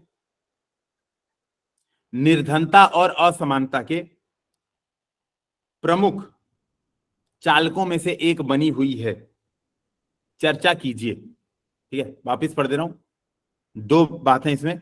जाति व्यवस्था, अच्छा, इस पे एक लंबा चौड़ा यूपी पीसीएस ने ऐसा क्वेश्चन पूछा था, मतलब एकदम मतलब मुझे तो लग रहा था यूपीएससी का पेपर मैं दे रहा हूं। किसी ने वो क्वेश्चन देखा है कि सांप्रदायिकता या निजातीय हिंसा, ये वाला क्वेश्चन याद है किसी को? क्वेश्चन नंबर 15 था। हाँ धर्मवीर, आप बता रहे हैं, बताइए क्वेश्चन पढ़िए। 2000 अभी सर मुझे याद नहीं, लेकिन इस तरीके से था कि सांप्रदायिकता जो है निर्जातीयतावाद, इस तरीके से कि कई सारे कारकों पर निर्भर करती है। मैं बता रहा हूँ क्वेश्चन, देखो भाई एक चीज मैं आप लोग से रिक्वेस्ट कर रहा हूँ, अब म्यूट करिए। आप लोग को एक बार को लग सकता है कि सर आप तो पढ़ा रहे हैं, आप कोचिंग वोचिंग मतलब यूपीएससी हिंदी चलाते हैं तो इस वजह से आपको आंसर मतलब क्वेश्चन याद होंगे। नहीं, मैं जब एग्जाम दे रहा था, जब देता हूँ एग्जाम, तो मैं क्वेश्चंस खूब मतलब प्रीवियस ईयर क्वेश्चन एकदम टिप्स पे रटे होने चाहिए। सिंपल सी बात है, तैयारी में जो चीज हमें मतलब ये तो कंपलसरी है, previous year question is compulsory, बाकी की चीज कॉम्प्लीमेंट्री है। ठीक है, आपको याद है तो बहुत बढ़िया। होता ना कि भाई घर किसी के जाइए डिनर पे, तो चावल दाल सब्जी, थरिया भर का चावल, उतना ही दाल और सब्जी, ये कंपलसरी है। उसके बाद अगर जलेबी रसगुल्ला ये सब खिलाना है तो आपकी इच्छा, डिनर पे बुला दिया और डायरेक्ट रसगुल्ला जलेबी खिला के भेज दिए, लो भाई खाओ जाओ ऐश करो, ये काम नहीं चलेगा। चावल दाल है प्रीवियस ईयर क्वेश्चन, टिप्स पे रटे होने चाहिए। तो क्वेश्चन ये था, जो सांप्रदायिक हिंसा या निर्जातीय हिंसा मुख्यतः धर्मनिरपेक्षीकरण और धर्मनिरपेक्षता की राजनीति है, चर्चा करें, यही क्वेश्चन आया था। ठीक है, धर्मनिरपेक्षीकरण और धर्मनिरपेक्षता की राजनीति संबंधित है। ऐसा क्वेश्चन था कि ये समझ नहीं आता लिखना क्या है, मतलब यूपीएससी ने ये, यूपीपीसीएस ने ये क्या पूछ दिया, वो क्वेश्चन पढ़ के ऐसी फील आती है। तो यूपीपीसीएस भी बहुत सारे क्वेश्चंस, क्योंकि क्या होता है एक चीज जो रियलिटी है, बहुत सारे क्वेश्चन डायरेक्ट के डायरेक्ट, ठीक है, डायरेक्ट के डायरेक्ट यूपीएससी से कॉपी पेस्ट करता है, डायरेक्ट मतलब सीधा यूपीएससी का क्वेश्चन उठा के सीधा लिख देता है। हो सकता है कई बार एग्जामिनर को भी नहीं समझ में आए। इस तो जैसे आपने ये क्वेश्चन किसको याद है, गरीबी के कारण असमानता है या असमानता का कारण गरीबी, चर्चा करें, याद है? ये क्या था, ये 2014 के यूपीएससी का क्वेश्चन था, जो कि यूपी से डायरेक्ट रिपीट कर दिया। चर्चा करे नहीं था, आलोचनात्मक विश्लेषण करे था। ठीक है, याद आ रहे ये सब क्वेश्चन? पहले ये बता दो भाई किसको किसको याद था आंसर, हाथ उठाए ऐसे, सर ये आया था देखा था। ठीक है, जिन लोगों को नहीं याद आ रहा है तो ऐसे पानी भरना है, छपकी मुंह पे मारना है और कुछ नहीं यार, पढ़ाई करनी है अभी बहुत समय, कोई समझता है। एग्जाम से पहले याद आना चाहिए, ठीक है, एग्जाम से पहले मामला क्लियर हो जाए, बहुत जरूरी है भाई। प्रीवियस ईयर क्वेश्चन कंपलसरी है, क्योंकि जब आप देखो बीच बीच में थोड़ा सा ज्ञान देना इसलिए भी जरूरी है ताकि आप लोगों को ये बात पता चले, इसकी इंटेंसिटी इस बात की पता चले। प्रीवियस ईयर क्वेश्चन मतलब समझिए आप नहीं करके जा रहे हैं ना, तो आप अपने बहुत इजी 15-20 नंबर छोड़ के जा रहे हैं, बहुत इजी, जो कि आपको मिलेंगे नंबर।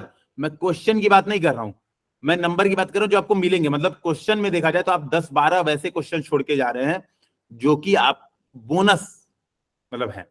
जैसे आपने साइबर डोम वाला क्वेश्चन सुना है, साइबर डोम क्या है या किस तरह से आंतरिक सुरक्षा में योगदान देगा, वाला क्वेश्चन याद है किसी को? किसको याद है ऐसा क्वेश्चन आया था, हाथ उठाए।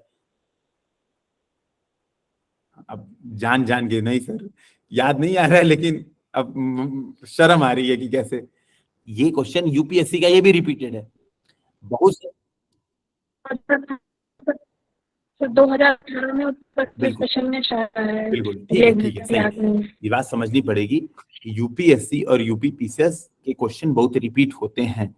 तो अब जैसे आप देखेंगे, अगर आप पिछले साल का ही पेपर देखेंगे, यूपी स्पेशल के जितने क्वेश्चन आए थे, केवल एक क्वेश्चन को छोड़ दिया जाए, चाहे वो सिंचाई व्यवस्था में परिवर्तन हो, चाहे वो इवन सीधा सीधा, मतलब शर्म नहीं आ रही थी आयोग को, स्मार्ट सिटी वाला क्वेश्चन डायरेक्ट पूछ दिया था, उत्तर प्रदेश के पूर्वी क्षेत्र में स्थित, याद आ रहा है ये सब। इसीलिए कह रहा हूं कि डायरेक्ट देखो, क्यों बोल रहा हूं कि प्रीवियस ईयर क्वेश्चन पढ़ो, मुझे पता है आप नहीं पढ़ के जाओगे ना, नहीं करके जाओगे तो भी आप क्वेश्चन आराम से अटेम्प्ट कर लोगे, कोई समस्या ही नहीं कि आप क्वेश्चन नहीं कर पाओ। आप लोग का जो नॉलेज का लेवल है बहुत अच्छा नॉलेज का लेवल है, तो आप क्वेश्चन आराम से डील कराएंगे। प्रॉब्लम आएगी वो 1 नंबर एक्स्ट्रा, 2 नंबर एक्स्ट्रा जो बच्चा पढ़ के जाएगा ना उसके, क्योंकि उसको टू द पॉइंट वो बात पता होगी, उसको टू द पॉइंट वो बात पता होगी, वो करके जाएगा। मैं अभी आप लोग के साथ एक नोट्स भी शेयर करूंगा जो कि मैंने लास्ट ईयर बनाए थे, ठीक है, लास्ट ईयर बनाए थे, मैं अभी आपको दिखाता हूँ 1 मिनट, ठीक है। थोड़ा सा हम एक बार ब्रेक ही लेते हैं, 10-15 मिनट का ब्रेक लेते हैं, पहले ये समझते हैं कि नोट्स वोट्स का भी कुछ आइडिया जानना है ना, ऐसा डिस्कशन करें, क्वेश्चन ही कर रहे हैं सीधे सीधे, बताइए भाई एक बार। ऐसे मुंडी हिला सकते हैं सर, नहीं क्वेश्चन कराइए, यहाँ नोट्स दिखा सकते हैं सर कैसे बनाने हैं, कुछ ये भी आइडिया दे दीजिए, क्योंकि मैं रोज तो आता नहीं हूँ आप लोग के सामने, ठीक है। मैं अपनी नोट्स दिखाइए सर, नोट्स दिखाइए सर। अपनी आदत से मजबूर हूँ, मैं करूंगा अपने मन की, वो तो आप लोग को बुरा नहीं फील होना चाहिए ना सर, एग्जाम हमारा है, करेंगे आप अपने मन का, इसीलिए मैं आप लोग से बीच बीच में पूछता रहूंगा, करूंगा मैं जो ठान गया वही, चिंता मत कीजिए, ठीक है। बस एक बार बस स्क्रीन शेयर हो जाती तो बढ़िया होता, नहीं हो जाएगी शेयर, 100% श्योर हूं मैं, बस क्वेश्चन वो मिल जाए। थोड़ा सा 1 मिनट आप लोग को वेट करना पड़ेगा।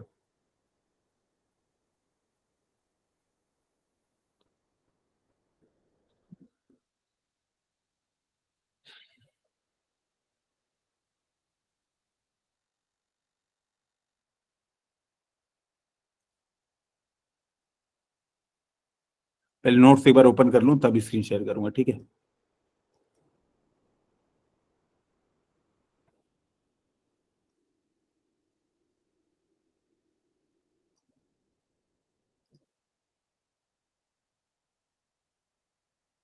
रुक जाओ, मैसेज और से जो काट दूं, नहीं तो पता चला मेरा पर्सनल चैटिंग सब इधर उधर वायरल।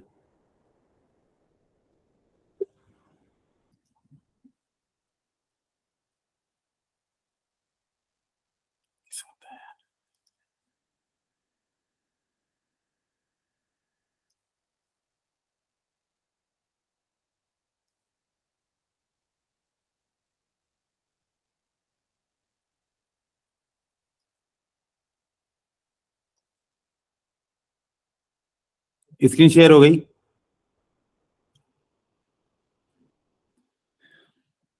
अच्छा बताना अगर नहीं शेयर होगी, ठीक है।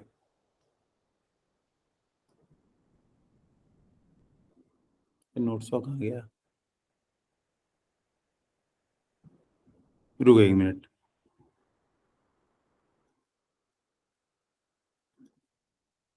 सॉरी, तो हाथ तंग यार, ये इसमें आता नहीं है मुझे असल में।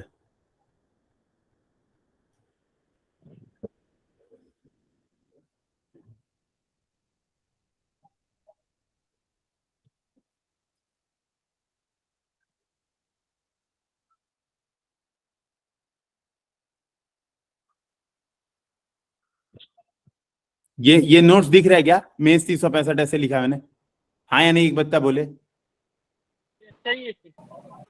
यस सर, दिख रहा है सर। दिख रहा है, देखिए अब ये देखेंगे, ये मैंने क्या किया था, मेंस 365 से नोट्स बनाया था, ठीक है।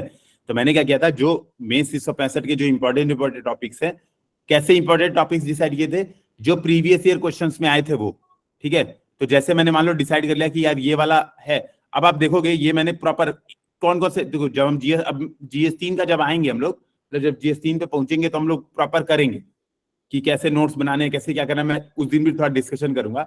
लेकिन आप देखोगे मैंने क्या किया था, मैंने उन चीजों को लिखा है जो फैक्ट्स है डायरेक्ट, कि जीडीपी वृद्धि, अगर मान लो क्वेश्चन आ रहा है किसी जीडीपी या ग्रोथ पे, तो मैं सीधे फैक्ट बता दूं कि Q1 में इतना था, Q2 में ये था, सुधार हुआ तो क्या हुआ, क्योंकि बहुत ज्यादा टीकाकरण जो वैक्सीनेशन था बहुत तेज हो रहा था। मैंने सीधे मनरेगा की कौन कौन सी पहले की गई, गिग वर्कर्स, ये जो गिग वर्कर्स हैं बहुत ज्यादा न्यूज में थे ना, नीति आयोग ने बोला था 2.35 मिलियन समथिंग गिग वर्कर होने वाले 23 मिलियन। तो वो वाला न्यूज में था, इस वजह से मैंने क्या किया था, डायरेक्ट देखो संभावित पोटेंशियल जीडीपी क्या होती है। अब यहाँ पे आप देखोगे तो जो मैंने नोट्स बनाए थे, तो आप यहाँ पे देखेंगे पीएम स्वनिधि से लेके स्मार्ट सिटी, प्रश्न आया था ना स्मार्ट सिटी पे डायरेक्ट। ये देखिए अभी आपको मैं दिखाता हूँ, वो स्मार्ट सिटी वाला तो नहीं, आप ये देखेंगे, देखिए इसी कहते प्रेडिक्शन। जब जो लोग को मजा आ रहा है ना सर, ये देखो मुद्रीकरण पाइपलाइन ये हो गया,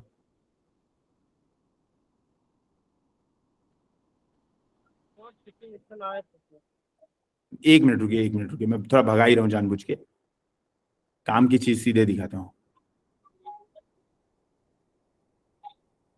ये देखो, ये दिख रहा है इधर, गति शक्ति योजना दिख रहा है। बोलो भाई, कोई एक व्यक्ति बोलो मुझे, थोड़ा आप लोग दिख नहीं रहे। हाँ, यहाँ पे आप देखेंगे क्या था, क्वेश्चन आया था गति शक्ति योजना के स्तंभों पर चर्चा करें। ये क्वेश्चन आया था यूपीपीसीएस में।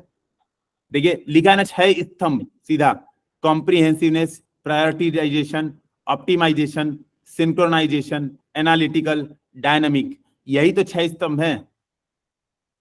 ठीक है, और ये नोट्स कितने पेज के हैं टोटल, लिखा है ऊपर 14 पेज। ये 14 पेज के नोट्स है, खत्म। GS3 के इतने ही नोट्स बनाए थे सीधे करंट अफेयर्स के। अब आप लोग एक बात समझेंगे कि ऐसा क्यों कर पाया था मैं। ठीक है, तो अभी जो मैंने एक बस बीच बीच में एक ज्ञान की बातें हम लोग करते रहेंगे। ठीक है, जरूरी है ताकि बोरियत भी ना हो, क्वेश्चन आंसर करने से कई बार दिमाग हमारा सुस्त होने लगता है। ठीक है, अब देखें गति शक्ति वाला डायरेक्ट क्वेश्चन प्रेडिक्टेड था, स्मार्ट सिटी वाला सीधे प्रेडिक्टेड था। ये प्रेडिक्शन हो क्यों पाई, वो 13-14 पन्ने के नोट्स जो बनाए ना, आप देखेंगे बहुत सारे क्वेश्चन डायरेक्ट आपको एग्जामिनेशन में दिख जाएंगे। कारण ये था प्रीवियस ईयर क्वेश्चन दिमाग में सेट थे। तो प्रीवियस ईयर क्वेश्चन पढ़ने का एक फायदा ये है कि सीधा सीधा क्वेश्चन रिपीट हो जाएगा। दूसरा फायदा ये, जब आप कोई चीज पढ़ रहे हो, कोई लंबा चौड़ा आप नोट्स पढ़ रहे हो, आप मान लो एक करंट अफेयर्स की बुकलेट पढ़ रहे हो, तो आपको उसमें ये बात पता चलेगी कि यही मेरे काम की है। वो काम की चीज आप पिक तभी कर पाओगे जब आपके दिमाग में प्रीवियस ईयर क्वेश्चन एकदम सेट होगा। ये मामला क्लियर हो रहा है। इस वजह से मैं बार बार सजेशन दूंगा, प्रीवियस ईयर क्वेश्चन जितनी बार चाहिए, मतलब जितनी बार हो सके उतनी बार कोशिश कीजिए प्रीवियस ईयर क्वेश्चन पढ़ने की। क्वेश्चन की रेंज भी पता चलेगी कि भाई आपको पता है सिलेबस में दिया है भारतीय समाज की विविधता या भारतीय समाज की विशेषता, ये प्रश्न ये मतलब सिलेबस का हिस्सा है, आपको ये बात पता है। लेकिन प्रॉब्लम तब आएगी जब आपको क्वेश्चन आएगा एग्जाम में, ऐसा क्वेश्चन पूछ देगा कि आपको समझ ही नहीं आ रहा है कि ये पंथ, ये जाति, निर्जातीयता और धर्म के सापेक्ष पंथ पर चर्चा कीजिए, कुछ ऐसा समानांतर पंथ पर चर्चा, समझ ही नहीं आ रहा है प्रश्न क्या पूछना चाह रहा है, हवा ही नहीं लग रही प्रश्न की। तो इस बात के लिए प्रीवियस ईयर क्वेश्चन बहुत ज्यादा कंपलसरी हैं। मैं बार बार रिक्वेस्ट करूंगा एग्जाम से पहले एटलीस्ट मॉडल आंसर रीड कर जाना। नहीं सॉल्व करने का समय है, मुझे पता है आप लोग बहुत ज्यादा बिजी हैं, इस बात को मैं एक्सेप्ट कर रहा हूं। ठीक है, पूरे दिन व्यस्त रहते हैं आप लोग, लेकिन एटलीस्ट मॉडल आंसर रीड कर जाना। अब हम क्वेश्चन करते हैं अपना नेक्स्ट। मैं क्वेश्चन देता हूं, 3 मिनट का समय दूंगा आपको। ठीक है, तो 10:06 हो रहा है, 10:10 तक आपको समय रहेगा। क्वेश्चन है, जाति व्यवस्था भारत में निर्धनता और असमानता के प्रमुख चालकों में से एक बनी हुई है। विवेचना कीजिए, डिस्कस कीजिए, चर्चा कीजिए। इंग्लिश में बोल दे रहा हूं। ठीक है, the caste system continues to be one of the key drivers of poverty and inequality in India. Discuss. ठीक है, क्वेश्चन समझ में आया सबको? ठीक है, वापिस रिपीट करूं, जिसको कह रहा है वापिस रिपीट करते ऐसे हाथ उठा दे भाई सीधे, सर एक बार और रिपीट कर दीजिए। नहीं ना, एक बार रिपीट कर चुका था। ठीक है, वेरी गुड। आधे लोग लिखना शुरू कर दिए। चलो तो लिखो इसको आप लोग, बस 3 मिनट का समय, 3 मिनट में प्रकट होता हूं पानी पी के।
मैं समाप्त।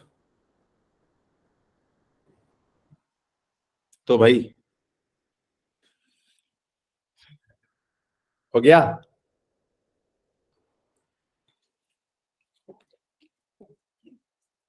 तो चलिए शिवम, इस बार तो क्वेश्चन सुने है ना, पूरा बहाना नहीं है। इंट्रोडक्शन बताइए, क्या देंगे इंट्रोडक्शन? तो नहीं लिख नहीं लिख रहे हैं? अब मस्त मजा, हेडफोन लगा गाना वाना तो नहीं सुन रहे हैं? नहीं तो वैसे तो बताइए, आंसर बताइए। इंट्रोडक्शन देखिए, समय बर्बाद करना है तो कोई मना नहीं कर सकता है। बात ये करनी पड़ेगी कि आपको सोचना तो पड़ेगा। एग्जाम दे रहे ना मेंस, कि ऐसे ही सर आज सोचे आ जाए, ऐसे बाहर टहलने गए थे सर कि यही क्लास अटेंड। ऐसी बात नहीं, फिर आज पहले बार है ना, तभी देख रहे कैसे क्या है। अच्छा, पहली बार में मेंस नहीं लिखना है, ठीक। जैसे कई लोग होते हैं, मतलब अब म्यूट कर दीजिए, कोई बात नहीं। कई लोग ऐसे होते हैं कि जो जिनका सपना ही होता है पहली बार में प्री क्वालिफाई होना। मतलब ये सीरियसली, मतलब मैं किसी को टारगेट करके नहीं कह रहा हूँ। बहुत सारे स्टूडेंट है ना, मतलब मुझे आते हैं, पूछते हैं सर एक स्ट्रेटजी बता दीजिए इस बार कम से कम मेंस लिखने का मौका मिल जाए। तो मतलब वो जिंदगी का टारगेट ही है। तो मुझे लगता है कई लोग का एक टारगेट अचीव हो गया है कि ठीक है, एक बार प्री लिख लिए, अगली बार मेंस लिख लेंगे, फिर एक बार इंटरव्यू दे लेंगे, 2-3 अटेम्प्ट में हो जाए, क्या दिक्कत है? स्टूडेंट लाइफ में मजा आ ही रहा है। सबसे ज्यादा गवर्नमेंट रहने खाने का सब फ्री में दे रही है अभ्युदय में, और भी कोई लोड नहीं है, मस्त जिंदगी कट ही रही है।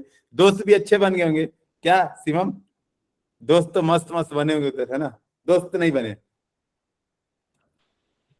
नहीं सर, ऐसी बात नहीं।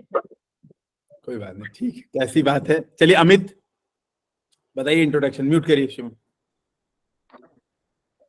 सर इंट्रोडक्शन में हम जैसे इंडिया के बारे में, मतलब जो हमारी जो समाज है, जो सोसाइटी है, वो मल्टी डाइवर्स कंट्री है हमारा इंडिया, ठीक है। वहां पे उसे कास्ट में डिवाइड किया गया है। हाँ हाँ, इतना लिख सकते हैं। अच्छा और कोई? सर हम ये करेंगे, म्यूट करिए अमित। चलिए भाई, कौन बता? धर्मवीर आप बता रहे हैं, बताइए। सर इंट्रोडक्शन जाति व्यवस्था के बारे में शुरू कर सकते हैं कि जाति व्यवस्था एक प्राचीन संस्था है जो हिंदू धर्म और संस्कृति में प्राचीन काल से जुड़ी रही है। यह भारत के विभिन्न धर्मों, हिंदू, मुस्लिम, सिख, ईसाई सभी में गहनता से व्याप्त है। इस मतलब भारतीय समाज में गहनता से व्याप्त है। कोई आप ये बताएंगे भारतीय समाज में गहनता से व्याप्त है? अच्छा, और कोई? जैसे मैं कुछ और सुनिए, असल में एक चीज मैं बता रहा हूँ, सुनिए।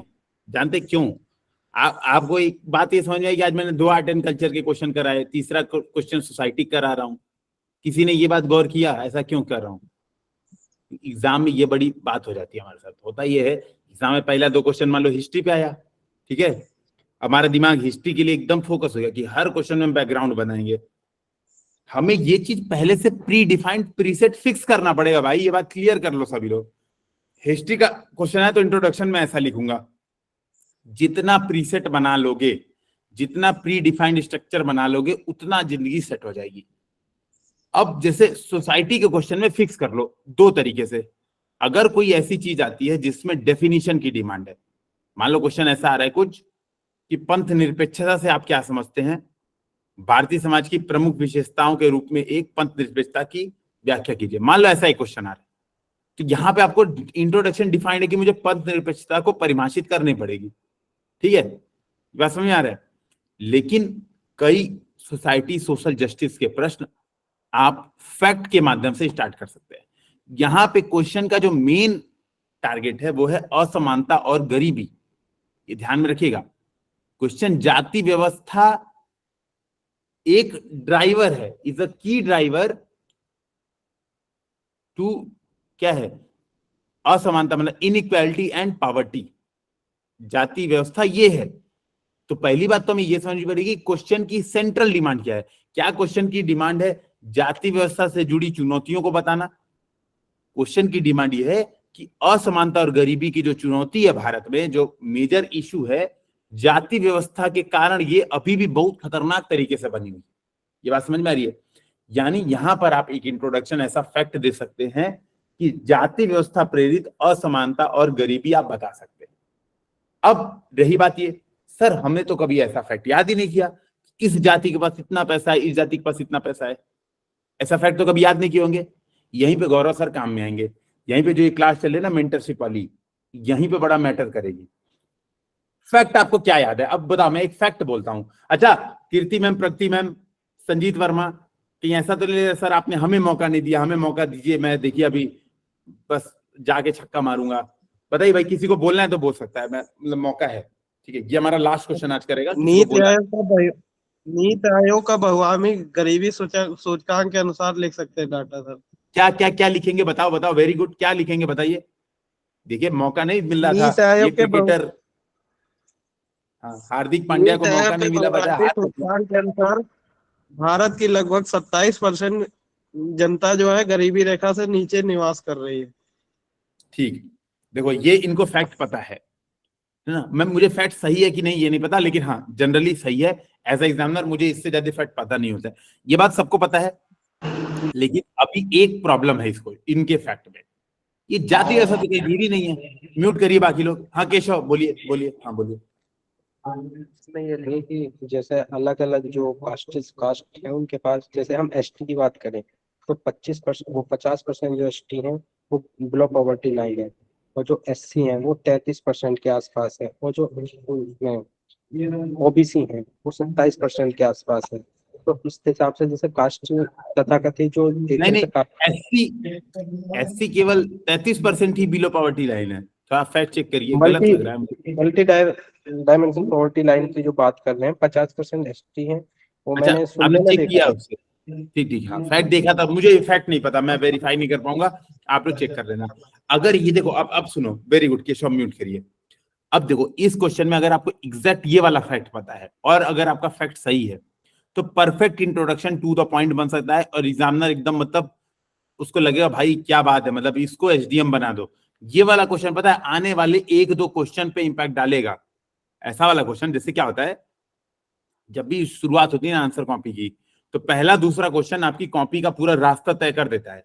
ये बात मैं नहीं बता रहा हूं, यूपी पीसीएस में बहुत लोगों ने आरटीआई में अपनी कॉपी देखी और इस बात को अवलोकन किया कि अगर आप शुरू के 2-3 क्वेश्चन बहुत अच्छे लिख रहे हैं, उसका प्रभाव एग्जामिनर पे लास्ट तक बना रहता है। अगर आप शुरू के 2-3 क्वेश्चन बैंड बजवा चुके हैं तो उसका प्रभाव भी बराबर के तौर पर आखिरी तक बना रहता है। ये कॉमन सेंस की बात भी समझ में आ रही है कि मान लो आपने पहला क्वेश्चन लिखा, उसमें एग्जामिनर ने आपको 6 नंबर दिया, 10 में से 6 नंबर दिया, ठीक है, एक नॉर्मल सी कॉमन सेंस की बात मैं कह रहा हूं।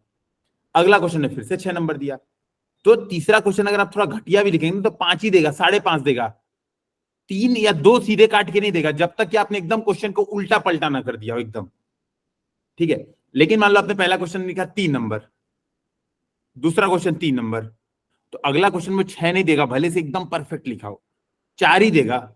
बढ़ाएगा भी ना तो 3 से बढ़ा के 4 ले जाएगा, घटाएगा भी तो 6 से बढ़ा के 5 ले जाएगा। तो पहली बात इंपैक्ट डालता है, ऐसे वाले क्वेश्चन भी बहुत इंपैक्ट डालते हैं। तो अगर फैक्ट पता है, जैसा केशव बता रहे हैं, अगर उनका फैक्ट सही है तो बहुत बढ़िया है, नहीं पता है तो मैनेज कैसे होगा? हमें मैनेजमेंट तो आना चाहिए। तो जो संजीत वर्मा को फैक्ट पता था वो फैक्ट सबको पता होता है, इतने प्रतिशत भारत में गरीबी है सबको पता है। चलो ये नहीं पता, एक बात पता है, inequality report, India inequality report, 1% अमीर भारतीयों के पास 70% संपदा है, ये वाला फैक्ट ये सब पता है। इसी में बस एक वर्ड और ऐड करना है, इनमें दलितों के पास सबसे कम संपत्ति है, या दलित इन गरीबों में सर्वाधिक प्रभावित भारत के दलित वर्ग के लोग। बात समझ में आई? फैक्ट मुझे नहीं पता है, मुझे वही वाला फैक्ट पता है जो जनरल फैक्ट आपको पता है। केशव ने जो फैक्ट बताया वो एकदम श्रीकृष्ण वाला फैक्ट बताया, एकदम टू द पॉइंट। अगर उनका फैक्ट सही है तो, मुझे नहीं पता केशव, मैं इस मामले में जबरदस्ती नहीं बोलूंगा, वेरिफिकेशन कराने का काम आप लोग का, मुझे नहीं है, ठीक है। उनका जो फैक्ट था, अगर उनका फैक्ट सही है तो बिल्कुल परफेक्ट है, वो इंट्रोडक्शन लिख देंगे तो आपको मजा आ जाएगा, एकदम कमाल हो जाएगा। लेकिन जितना हमें आता है उससे भी काम चलाया जा सकता है। अगर आपको ये पता है कि मल्टी डायमेंशनल पॉवर्टी इंडेक्स के अनुसार भारत के इतने प्रतिशत लोग गरीब हैं, तो आपने मान लिया बताया कि भारत के सपोज 30% लोग गरीब हैं। Multi dimensional poverty index India, NITI Aayog द्वारा प्रकाशित multi dimensional poverty index India के आधार पर भारत के इतने प्रतिशत लोग गरीब हैं, जिसके सर्वाधिक प्रतिशत दलित वर्ग से आते हैं। बताओ, काम भी बन गया और क्वेश्चन भी मैनेज हो गया और फैक्ट के साथ इंट्रोडक्शन हो गया। सबसे बड़ी बात है, ये क्वेश्चन आने के चांसेस इसलिए हैं, इस बार जो मल्टी डायमेंशनल पॉवर्टी इंडेक्स आई है वो जाति व्यवस्था पर ही आधारित है। जाति व्यवस्था के आधार पर देखा गया है, भारत का विश्लेषण किया गया है, जो यूएनडीपी की रिपोर्ट आई है। तो आप लोग चाहें तो 1-2 मिनट उस पर दे सकते हैं, 1-2 मिनट से ज्यादा नहीं। अच्छा, विजन की मंथली मैगजीन में वो टॉपिक दिया, मैं बेसिकली यही मंथली मैगजीन उठा के आपसे क्वेश्चन करवा रहा हूँ, ठीक है। तो मतलब ऐसा नहीं है कि मैंने कुछ क्वेश्चन बैठ के बना दिया है, कुछ सोच लिया, नहीं। मंथली मैगजीन के जो टॉपिक्स है, तो उन्हीं में से बढ़िया क्वेश्चन जो बन सकते हैं यूपीपीसीएस में, जो कि मैं प्रेडिक्ट करता हूँ। जनरली आपने देखा होगा, मैंने दिखाया कि लास्ट ईयर भी प्रेडिक्शन बहुत अच्छा गया था, इस बार भी जाएगा। तो ये बात आपको समझ में आएगी।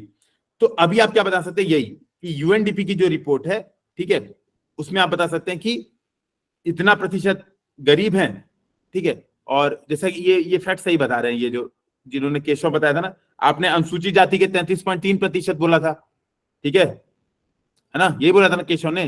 तो फैक्ट नोट कर लो, चलो मैं एक फैक्ट बता दे रहा हूं, काम का नोट कर लो सारे लोग। तो रिपोर्ट के अनुसार देखो, यूएनडीपी की जो मल्टी डायमेंशनल एमपीआई लिख लेना, यूएनडीपी एमपीआई, बहुत शॉर्ट में हम चीजों को लिखते हैं। यूएनडीपी एमपीआई 2021 के अनुसार 6 बहुआयामी निर्धन, यानी 6 मल्टी डायमेंशनल पॉवर्टी में से 5 निचली जातियों या जनजातियों में से है। तो 6 में से 5 निचली जाति या जनजातियों में से है, ठीक है। एससी 33.3% और ओबीसी 27.2% गरीब हैं, ठीक है। मतलब मल्टी डायमेंशनल पॉवर्टी इंडेक्स के अनुसार गरीब है। तो ये फैक्ट है रिपोर्ट के अनुसार। तो यही याद कर लो यार, 1-2 फैक्ट हो गया सर, बढ़िया, आपने नया फैक्ट बता दिया, क्या दिक्कत है। अब मेन बॉडी क्या है, चलिए कीर्ति आप बताइए मेन बॉडी, आप आज नहीं बताइए कुछ, चलिए मेन बॉडी बताइए, क्या क्या कंटेंट है, पॉइंट्स बताइए सारे। सर मुझे समझ नहीं आ रहा था कुछ भी, तो मैंने लिख दिया है फिर भी। लिखिए, जो समझ में आया वो बताइए, कई क्वेश्चन ऐसा होगा ही। असमानता को कैसे बढ़ावा देता है, तो पहले तो इसका सबसे जो ओल्ड कस्टम और ट्रेडिशंस हैं जो चले आ रहे हैं, वो इसमें एक रोल प्ले करते हैं। और फिर लो लिटरेसी कैसे रोल रेट प्ले भी करते हैं, क्योंकि अवसरों का अभाव देता है। तो जाति उनको प्रथा नहीं से क्या मिलता होता है, अवसरों का अभाव होता है, कुछ पवित्रता अपवित्रता वाली चीजें होती हैं, तो निचली जातियों को अवसर कम मिलते हैं। ये बात एक्सप्लेन करेंगे फिर, ठीक। अगला पॉइंट बहुत बढ़िया, समझ में तो आया। जजमानी सिस्टम इसमें लिख दिया है, जजमानी क्योंकि सिस्टम जाति से डायरेक्ट रिलेट करता है ये इक्वालिटी। फिर मैंने इसमें सोशल स्टेटा लिख दिया है, और भी है लो लिटरेसी रेट, लेस अवेयरनेस, मतलब बाकी सब बने बढ़िया हुए हैं बढ़िया, आजकल। सही बात है, सही बात है। लिटरेसी रेट खराब है, जो कि जाति लेस अवेयरनेस अमंग पीपल है। और इनमें जो वुमेन्स वगैरह हैं, इसमें मैंने लिख दिया कि लोग वुमेन्स को ज्यादा चांस नहीं देते हैं, जो लोअर कास्ट में और होते पिछड़े हैं। हैं, तो वुमेन और भी पिछड़ी हैं, बहुत बढ़िया। हाँ, तो इसकी वजह से भी इसमें इनइक्वालिटीज बढ़ी है, जेंडर गैप बहुत ज्यादा होता है इनमें। और एक वर्ड और है, शायद मैं टर्म भूल रही हूँ शायद, या फिर ये है इम्पेरियलिस्टिक माइंडसेट, मैंने इसमें लिख दिया है। जो बड़े लोग होते हैं वो खुद को, उनका ये माइंडसेट होता है कहीं ना कहीं कि वो बड़े हैं, तो इससे भी उनमें जो नीच लोग होते हैं वो भी खुद को मान लेते हैं कि हम इनकी सेवा करने के लिए पैदा हुए हैं। और जैसे मैनुअल स्कंजिक मैंने एग्जांपल में लिख दिया है कि बहुत अभी भी है तो इसमें, और गलत वो तो एक भी नहीं, नीचे तो फिर क्यों परेशान हो रही है कि नहीं सर नहीं समझ आया, बहुत सही समझ में आया। सुरभि आप भी कुछ बोलना चाह रही हैं, चलिए बताइए, म्यूट करिए कीर्ति में, म्यूट हैं सुरभि, आप म्यूट हैं। Hello sir. सर मैंने इसको डायग्राम में दिखा दिया है कि जैसे जाति व्यवस्था है, तो उसमें जाति व्यवस्था में समाज का विभाजन हुआ है। फिर उसके बाद जो है उच्च वर्ग, मध्य वर्ग और निम्न वर्ग है। जिससे क्या हुआ है, जो उच्च वर्ग है वो शक्तिशाली है, जिसके जो संसाधन है उनका नियंत्रण उसी उच्च वर्ग के बहुत हाथों में बढ़िया। है। जो लैंड डिस्ट्रीब्यूशन है, वो आपने ये वाला डायग्राम बनाया, उल्टा सर्किल, सर ये मैंने उल्टा ऐसे सर्किल बोला, ट्राइंगल, सॉरी। हाँ ठीक है, कोई बात है, कोई भी डायग्राम बना सकते हैं। बेसिकली वो ट्राइंगल वाला डायग्राम बना सकते हैं कि देखिए संख्या इनकी ज्यादा है, जमीन ऊपर वालों के पास ज्यादा है, जो उच्च जाति वाली, ठीक है। फिर आगे बहुत बढ़िया, संसाधनों को सर उसके बाद में मैंने ये दिखाया है कि जो संसाधन है, जब उनका शक्तिशाली वर्ग के उस पे एकाधिकार है, तो जो संसाधन है उनका समान वितरण नहीं है। जो निम्न वर्ग है, मध्यम वर्ग है, उसके पास बहुत कम ही संसाधन है, जिसकी वजह से उसके पास अवसरों की अनुपलब्धता है, अवसर कम है, जिससे क्या है कि जो निर्धनता आ रही है। तो आपने पूरा आंसर ये डायग्राम से ही बताया है कि पॉइंट्स भी बताए हैं? सर मैंने पॉइंट्स में नहीं बताया, मैंने डायग्राम में ही बनाया। नहीं, लेकिन पॉइंट्स तो लिखने तो पड़ेंगे ना, जिससे सर अभी टाइम नहीं हाँ, था, स्ट्रक्चरिंग था, मैं समझ गया, बढ़िया। तो इनका भी बहुत बढ़िया सुरभि, ठीक है। कीर्ति मैम पॉइंट ऐड हुए? ठीक है, सभी लोग को अब बताओ कौन एक्स्ट्रा पॉइंट बताने चाहता है, तो अब उसको मौका मिलेगा। सर अब ये वाले पॉइंट्स और ऐड कर लो, खत्म क्वेश्चन। धर्मवीर सर बोलना चाहते हैं, बोलिए। सर जाति व्यवस्था के कारण जो है वोट बैंक की राजनीति होती है और ध्रुवीकरण को बढ़ावा मिलता है, जिससे विकास का जो वो है मतलब असमानता बढ़ती है। बहुत बढ़िया। देखो घूम फिर के जाति व्यवस्था को बार बार जोड़ना है जबरदस्ती असमानता निर्धनता से।